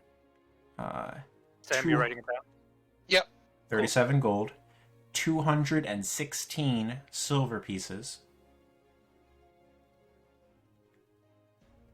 and 500 copper pieces. You know they're 500 immediately based on how they've been sort of coiled. Copper gets coiled in stacks of 100 with the string through the center of the coins. Do the coins have any sort of like official stamp or marking on them? They do. It is not one that you recognize. They seem to be of very similar to make to the coins with which you're familiar. And you gather at the very least they're still the pieces of metal that they are. Yeah. But yeah. But it's nothing I've ever seen around Elderthorn, right? Correct. Obviously. Yeah. Correct. They do not have characters of a language that you recognize upon it either. And they're not coins that I've seen from across the ocean either, right? Also like correct. Yeah. Okay. And the copper pieces, the 500 copper, it comes in 5 strings. Each string contains 100 copper, which is the equivalent of 1 gold piece. I would just like to use my keen mind ability just to try and memorize what whatever official symbol is on the coin. Sure. Sounds good. In case I see it somewhere else. Of course. Well, at least a little reward for this whole mess we're in here. Anything else you're looking for in here? I would just like to do like an active perception check to see if I missed anything. Sure. Give me perception or investigation. The group of you can make 2 rolls at this, however you want. Whatever I split will up. do perception. Okay. I'll roll. Me too. 24. 25. Nice. With rolls like that, the 2 of you spot 2 other chests, partially buried. One of them is underneath where the duck died, or died again. And then one of them is off where Siegfried is. It seems like the 3 corners that don't have a door in them each had a chest in its location. Well, I'll go to the one here.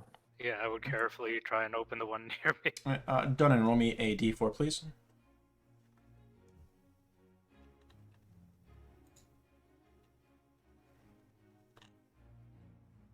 Come up. There we go. Lagging again. Dunnan, as you open the chest, there is a single piece of parchment folded in half once contained within. Nothing else. Hmm. You touch the parchment? William, get over here. Can I make out what this is? Can I touch it? Yeah. Feels like parchment. Yeah. Up Maybe there. made out of like goat skin. Well, it's better suited for you, and I'll hand him over the parchment. Can do more with it than I do. What is? It's parchment. Okay. Maybe it's a Metal. spell scroll. I don't know. Do you even know how to read? Yes, I do. How many languages? Fuel? I don't know. Huh. You're smarter than you look. Huh? Can I look into what the parchment is? Yeah, so you pick it up and unfold it. Yes. So unfolding it, almost like a thank you note. There's nothing in the upper part as you unfold it, but the part that was laying flat, such that you see it as soon as you unfold it upwards, is a haphazardly drawn smiley face. Stuff. Nothing else. Ah, boy. Somebody's playing weird games again. Siegfried, as you open your chest, contained within is a carved, nestled, sort of like felt cushion that's been stitched and indented in such way to cradle the contents of this chest, which is a single flail made of a sort of shimmering greenish metal as the firelight sort of flickers off of it. It's beautiful. I think Very I well found something crafted. For you, Dunnan. For me? I show him the flail. Ooh, Very this nicely looks made. nice. The head of the flail, as opposed to having spikes that jut outwards, actually has divots that go into it.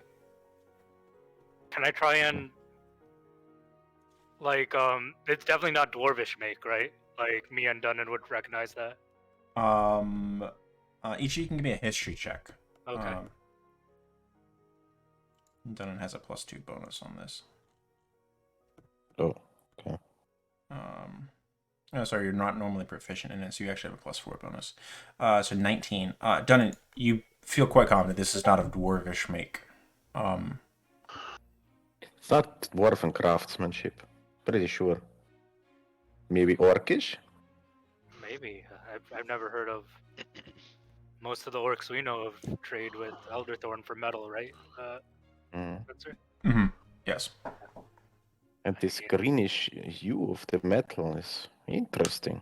And whoever made this is... Dunnan, Dunnan, you would recognize the metal with your check. This is adamantine. This is very hard to come by metal. And very difficult to work with. No, at the second glance, this is, I'm sure, adamantium. Very rare, and very...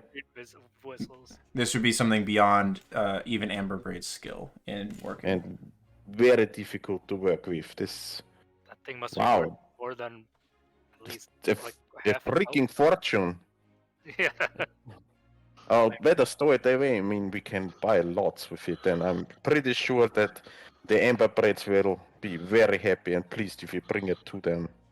Does it look unscathed, like unused, or...? It looks pristine, despite the fact that it has what appears to be maybe an ash, like a stained ash handle with like a beautiful animal hide wrap up the column of it, a steel pommel that's shaped for a grip, and the chains in pristine shape.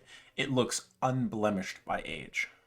It's a masterpiece. I mean, If it's orcish, it seems like something Helleras could use as well. yeah, or it is maybe even magical. I mean, it looks unused. I mean, who knows when we're getting back to the Amber Braids secret? Yeah, sure.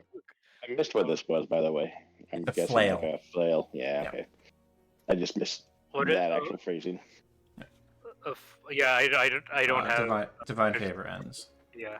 Mm. So druids have very specific weapon proficiencies. No. Oh yeah. Let me hold on to that for now. I'll Cool. just. Yeah. Okay. And I think eventually my chalice form would go down.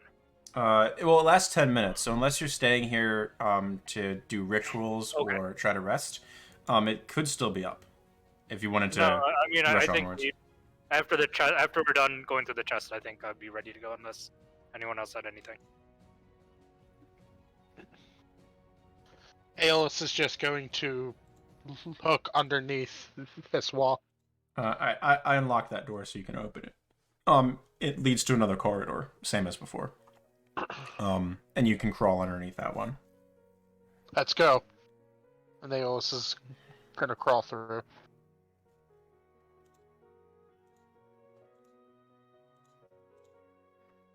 Okay. One by one, the four of you push into the corridor. It's quite long. As the light starts to fall ahead of you, you can see it at the tail end. It looks like it turns to the right, which would be south on the map. Could I do Alright. like a quick perception check to see if there's any like misshapen tiles or anything? Certainly. Yeah, give me a perception check with disadvantage or regular investigation check. Aeolus is going to light another torch. The torch. Okay. Alright, I got lighting on you. Siegfried, you have about half of your torch's life left.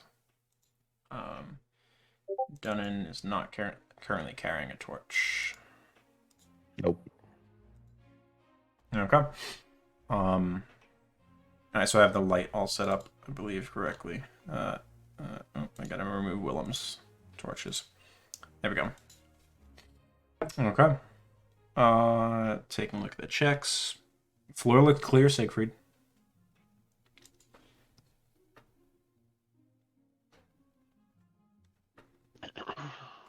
Aeolus will move to the end of the hall.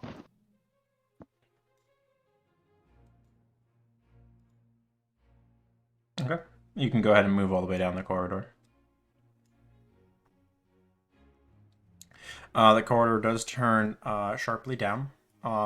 Still made out of the same gray stone. You can see it looks like there's a T intersection about 30 feet ahead of you that goes off to your left from the orientation right on the map. And then it terminates about 60 to 70 feet away from you. Maybe turns in another direction. Alright. Aeolus will shrink into the corner and let Tannen step in front. If he You're wants hurt, to. aren't you? Mhm.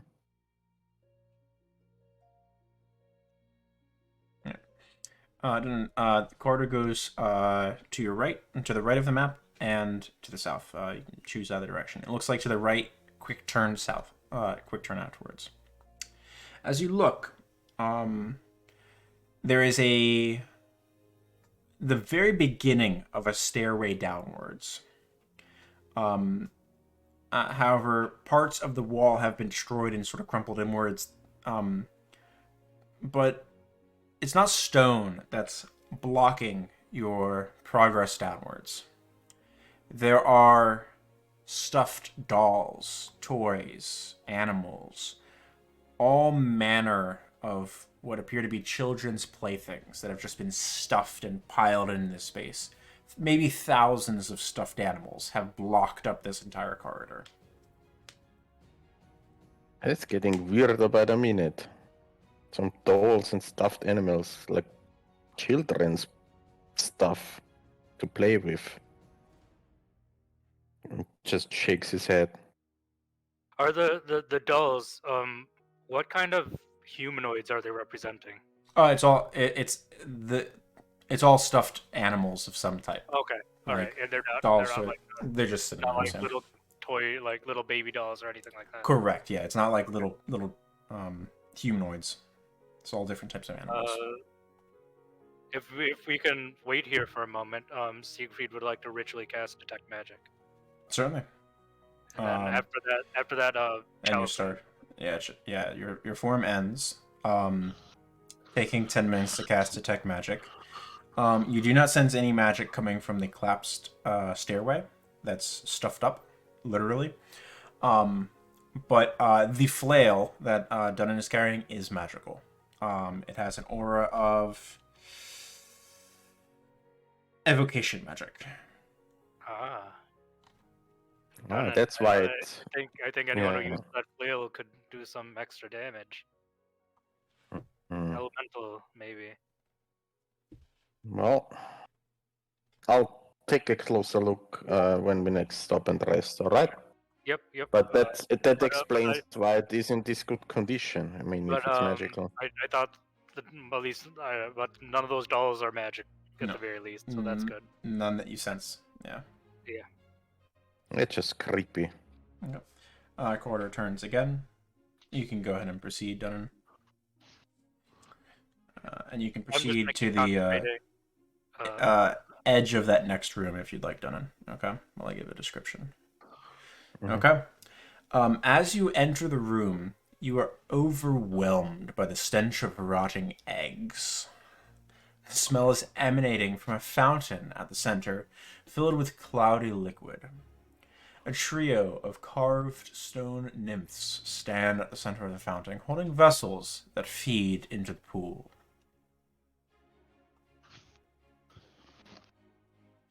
Nymphs, you said? Nymphs, yeah. Looks like just The water. like water Water nymphs that liquid? are part of the stone. But Yeah. yeah, they each have a sort of brass jug that the water is being poured out of. However, the third one, facing away from the door on the left side of the room, is a dirty black object. It's not like this brass jug. Looks out of place and is dripping some kind of white sludge into the pool. Like intermittently, so plop, plop, plop, plop, plop, plop, plop. Do I sense anything magical in here? You do. The jug that the nymph is holding that's making the white sludge has an aura of conjuration. Yeah, I'll say that I point to the one that Dunn's looking at. That is definitely magical.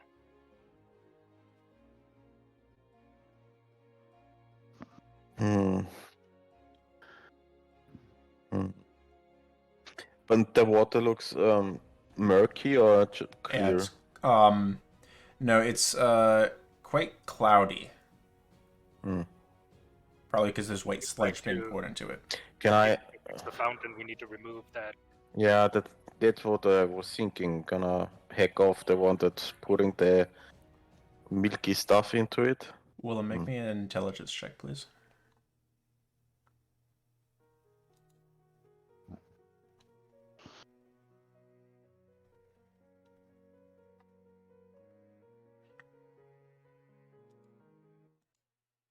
Willem? Willem or Dannen? Sorry. Oh. Willem. Hopefully Bill isn't just muted. Sorry, I missed what you need me to do. Intelligence check, please. Okay.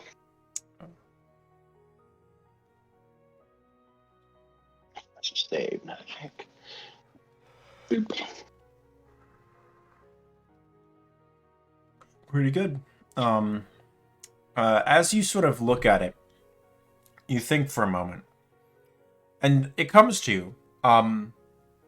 You do a lot of cooking. It's pouring sour mayonnaise into the pool. Oh, gross. That's rotten mayonnaise. Ugh. And that's where the smell of the eggs is coming from. And it's made out of eggs, so that's what the Ugh. disgusting smell is. I mean, Why would somebody pour in mayonnaise, well, rot at the very mayonnaise in least, here? you could conjure food and might be valuable. See if you can grab it, Dunnan. I'll try to pull off the head that's pouring in the mayonnaise into the water. Yeah, sure. You can pull the black sort of jug out of the nymph's hands easily enough. Sort of has a little bit of resistance for a moment, and you sort of give it a twist and rotate it slightly, and then it comes free. It does not stop pouring this glooping mayonnaise, though. Can we And try and now block what?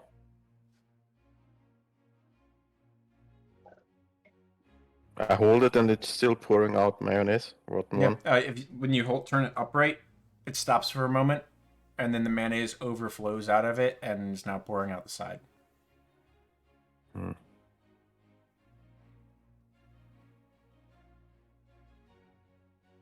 I'll set it down for a moment. What's over there? As I turn around and see the Mayonnaise is pentagram just was. glooping onto the floor here and there as you go. Okay. Let me grab the description of this area. The room beyond is 20 feet by 20 feet and appears empty. The only feature of note is the gaudy yellow and black paint upon the floor, which marks out the shape of a star with a clumsily drawn smiley face within it. Smiley face. Didn't we find a note with a smiley face, Willem? Yep. Yeah, I did. Do I sense any magic from the note or the star? You do not.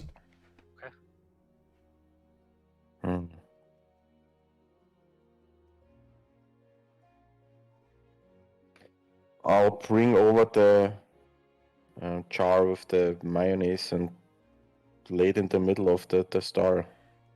Okay. Place it in the middle. So you go get the jar of mayonnaise, come back to where you are, and where are you placing it? In the middle, right here. Okay. So, as you step to here to place the And jar of mayonnaise in the middle, the floor falls out from beneath you.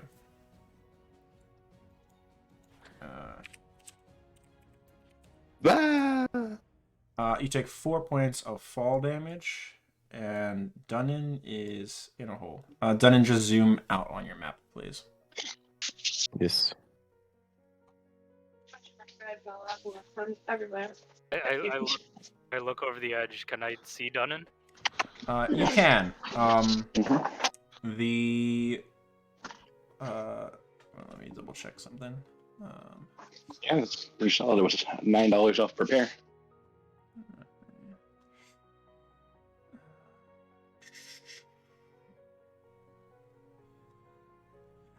Yes, the fall is. Could you bear with me for 1 moment, please? About 40 feet, roughly. You only took 4 points of fall damage, Dunnan, because you fell on top of something. It's squished underneath your butt. You okay? I'm alright. I landed softly on something and I'll just start touching on what I landed. Sort of pat around for a moment, and then you grab, feels like a horn of like an animal or something, and you pull on it to try to pull out whatever was underneath you. And as you yank, you hear the snapping of a bone. And you're now holding face to face with you the done by you severed head of a tiefling that's been rotting away. Untold amount of time.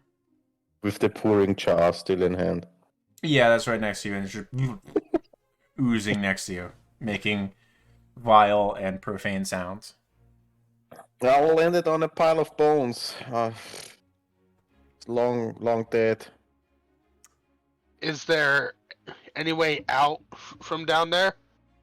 Oh, and I'll look around. I mean, I see. First thing you notice about this area as well is the ungodly stench. It's an unspeakable mixture of rotten fruit, rotten meat, sweat, and what you're pretty sure is urine. That's the only other thing that you really notice besides the rotting, decaying corpse beneath your ass. It reeks of shite and piss and rotten stuff. But there seems to be a way further down. Siegfried will drop another rope and start trying to secure it. Okay. Let me double check distances.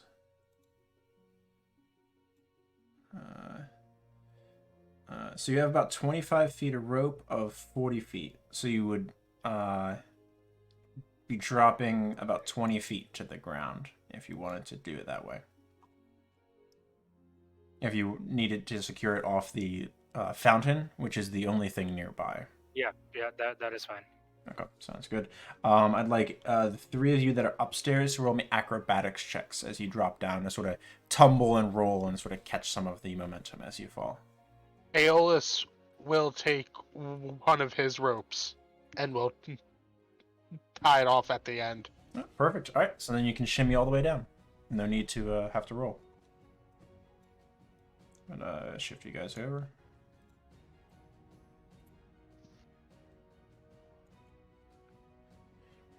Okay. Could you bear with me for one moment? The smell is rough in this space. There are a bunch of sacks all around the area in the three corners that are not occupied by a door. Absolutely vile looking, covered in unknown substances that you'd probably rather not know. The one farthest away from the door has a particularly vile smell coming from it. Any sense of magic in here? One sec. Let me double check. There is not a sense of magic that you get at the moment. Okay. That does apply as far as like cover goes and stuff like that, but nothing that you sense immediately. Aeolus is just gonna hold his breath. Okay. So don't you leave in the room? Just looking around. Okay. Before you lies a banquet hall, more than 40 feet wide and bearing long rows of tables and chairs, and a dais at one end where a larger table and speaker's podium stands.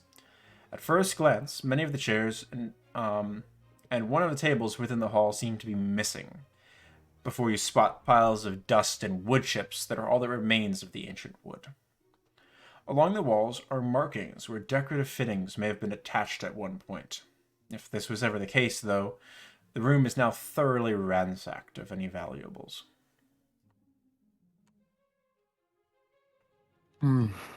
Seems like a dining hall of some sort. Is Could I the try and- stench getting less? Oh, sorry. Sorry to interrupt. Could I try and determine which bag the smell is coming from? Certainly. Give me a perception check. It's definitely the one on the bottom left.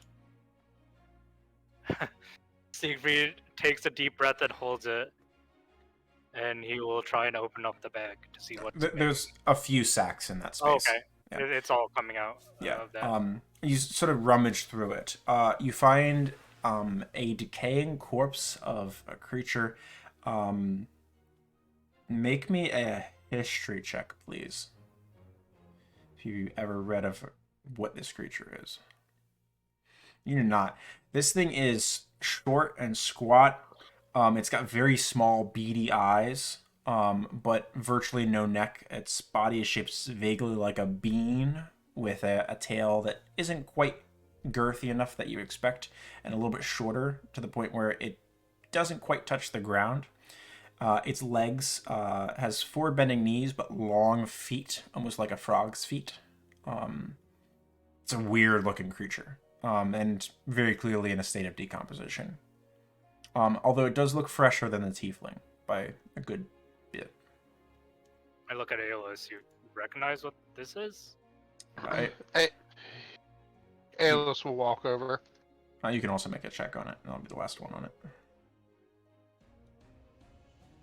it. You've probably read of these, although you've never thought you would have seen one. This is the remains.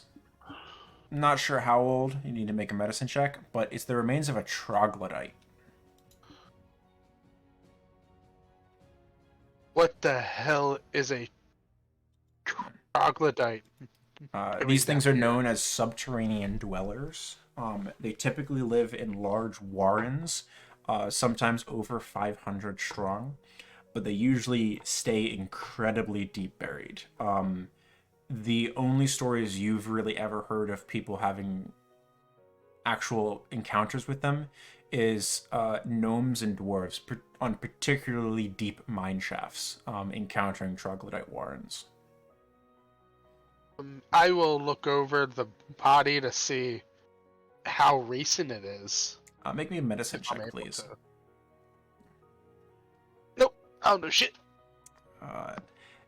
It's not decayed to any point that you would have expected based on the corpses that you fought up above on the surface. This doesn't look more than maybe 6 months old, but you can't really place it past there. The tiefling, maybe 8 months.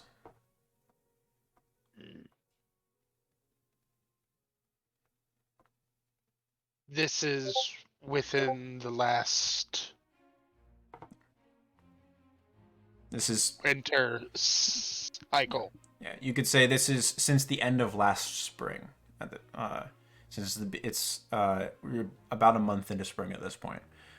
So both of these are expired since beginning of last summer. So some sort of life must live here. At least was living here. With the perception check, Siegfried, the troglodyte does have a string belt that's sort of cut into its form and part. Now it looks like it's actually sawed into it a little bit based on how it's been decomposing. There's a leather pouch at its waist. Yeah, I will take it and investigate it. The pouch contains a couple things. Firstly, there are 2 small vials, about 2 inches in height and 1 inch in diameter, with a cork stopper with a red liquid within. These are 2 potions of healing. Nice. Um, Sam, are you writing this down, or should I keep track of it? I got it. Okay, Yeah. cool. Yeah, we have that handout in game, I believe. Yep. Perfect. All right. So it's 2 potions of healing, and there's also a piece of parchment that's sort of been rolled up and folded a bunch. As you unfold it, there's a few different things like scratched onto it and then crossed out. There's a bunch of numbers that are like 0, 1, 2, like things like that, and then there's the word passwords, open sesame. Like it looks like it's been trying to guess a password for something.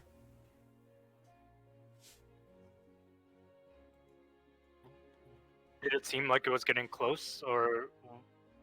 There's dozens of guesses here. Okay. But has it a theme to it, the password guessing? What details were the guesses based off of? The guesses were based off of the worst cybersecurity passwords you could possibly imagine. How's that? Okay. Okay. Password 1, password Yeah. 2. Okay. Apple Yeah. 1 2 3. Yeah, exactly. Password reversed. QWERTY. Yeah. So, not very adept at password cracking, but So there must be some door that needs a password, it seems, or at least something related to it, similar. Maybe. Willem, are you Well- doing anything? Sorry? I asked Willem if he was doing anything. Oh, That's not at all what I heard either. I was just listening in. I don't know. Okay. Passwords, etc. Gotcha. All right. but what's a dungeon dwelling being doing down here? That's very strange. Yeah, troglodytes are cool. I like them. Yeah, Aeolus I rem- will edge around Tanin. Yeah. Cool. Go ahead and move yourself up 1 more square, so I don't give a description for that area. The room contains a low dais, a pattern has been etched into the stone and filled with silver. It shows a set of 3 rings set within one another and encircled by arcane markings. A few smaller steps lead up to the dais, and to one side of these, on the left, is a wooden podium where chains hold a strong-smelling parchment tome open before you. There are 2 exits to this room from where you are, a rusty steel door directly ahead, and a pair of imposing-looking, reinforced double doors on the right. Aeolus will walk over to the hook and will just take a look at it.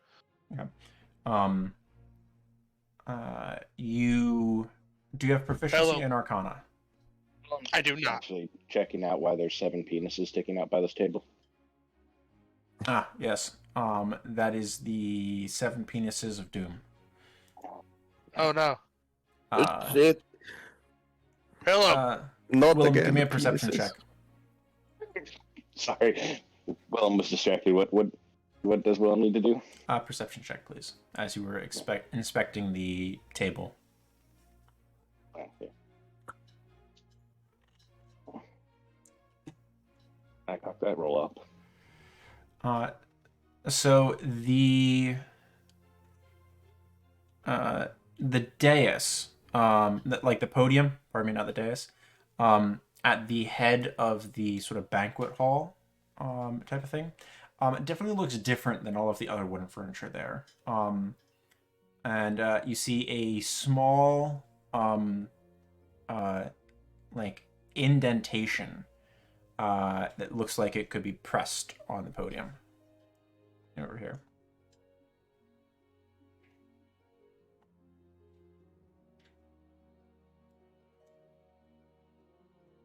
While they're doing this, Dana is gonna take a look at the Okay. alcove there or whatever. You see a collapsed stairway that goes up and tons of stuffed animals. You gather this is the other end okay. of that staircase. Yeah, saw this much. Okay, it's not gonna bother with that. So, boys, found anything? So Do I sense any magic around me? Yeah, the circle is magical. Okay. By the way, are these 7 things chairs? What are Yeah, they? those are chairs, correct. Okay. Yeah. That. Are you doing anything with the podium, Willem? I would probably continue investigating and see what's different and interesting about it. Sure. You spotted this spot that looks like it could be pushed. This sort of compartment area. Yeah. Right. You push and push. there's a solid click, and then it extends enough that you can grab like sort of 2 like fingernail grooves on either side of it and draw it out, almost like you're pulling a book off a bookshelf, but it stays in place. Balanced in a small rack there is 3 additional healing potions and a small piece of parchment folded in half. Another smiley, Willem. I don't know. We'll see. There's some potions, though. So Great. 3 more healing potions. We should pass them around. Give most of them to Aeolus. He likes to hurt himself. Yeah, Secret will take one. I'll take one too. I'll actually stick them all in his bag. I lie. All right. He took that. Care not for cooking, Willem. After you take the potions and pass them around, you take a look at that parchment. It says scrawled in common, messy handwriting, not spelled correctly. It says, "Congratulations on making it to the 2nd level." And then it's signed by the letter Y and another haphazard smiley face. This must be some sick game. Yeah, I would share that with everybody else, and I would probably be keeping all these notes if everybody is good with it together and slip next to my book and my little No problem. baggie. Oh, yeah, and I found the other the other end of the stairway with the stuffed animals. It's over there, so. Aeolus, did you see anything in that book? And I turn back to Willem and Dunnan. No one touch anything in that circle. Well, Are that one. beyond anything that I understand. Uh, What type of maybe- magic is coming off the circle? Should be. I think it's conjuration and transmutation. I tell Willem, take a look at that book. You know most about magic than all of us. Mm-hmm. You training Arcana with him? You want Arcana? Can you? Are you trained though? Yeah. Oh yeah, Perfect. I was worried I was misremembering. Okay. So taking a look at the podium, this podium, not the other podium, the book is chained to it. The book cannot move off of the podium without potentially damaging it. However, it's currently open to a ritual that describes the summoning of a demon. You spend a few minutes skimming through. Detect magic does end during this time as well. Siegfried, for the purpose. You're pretty sure that if you spent some time here, Willem, you could probably attempt whatever this ritual is describing, although it does require the sacrifice of a living creature. Any living creature. Of course, I would pass that on to the party, and I would add, and I have an intense feeling that the book would like to be freed and come with me. I think it's important to be with me. With me. Is it speaking to you? No, I just get a strong sense that books should be with me. And you said that it's a ritual to summon something? Oh yeah, a demon. Yeah. No, we're gonna leave the book there for now. But I want the book. It's gonna be here when we come back. Done But what in. if it's not? Yes. As you approach that wall there. No. Yes. Could you bear with me 1 sec? Oles is also next to a wall. Okay. As you approach, you hear a cool voice, soothing voice. To open the doors, please say the password. Into my mind or out loud? No, it out loud. It echoes through the room. Okay. It's not Okay. loud to the point that it's deafening. It's just a pleasant voice. Okay. Oh, right. Okay, so now we know where we need the password. And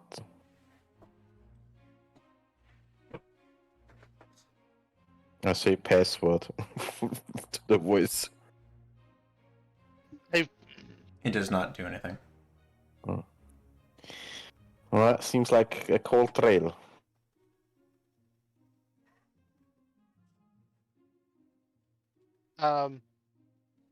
Aeolus is gonna try to open his door. Store? That one is not locked.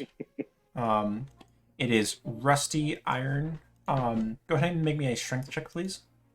Sure thing. Oh yeah. You open the door. It does open inwards, and then falls off of its hinges inwards. To the point that it cannot be closed again. You Seems see a like I corridor. didn't need a password.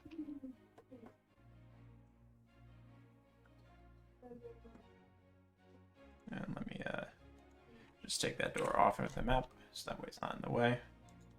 There we go. You see an area ahead of you. Walls on either side of this space are bars. This looks to be a prison of some sort. Rusty hinges give one less cry of protest before giving out. Beyond you see several cheerless, stone rooms covered with rusting iron bars. The furthest, nope, never mind. That's all you see. Alright, the last thing that Aeolus will do will start to move down, and he's gonna sweep with his torch. Okay. So as you guys move into this sort of prison area, I think we'll pick up there next session. Awesome. Okay, thank you. Yeah. And I had a blast. the It was fun. carpet. That carpet. That wasn't a Jeez. encounter. I Oh was my dying God. laughing. Yeah, Yeah. that was a fun one. Murder bird. Apparently, Ashley could hear me laughing, and she was, 2 floors above me. So Oh, well nice. played. Even better.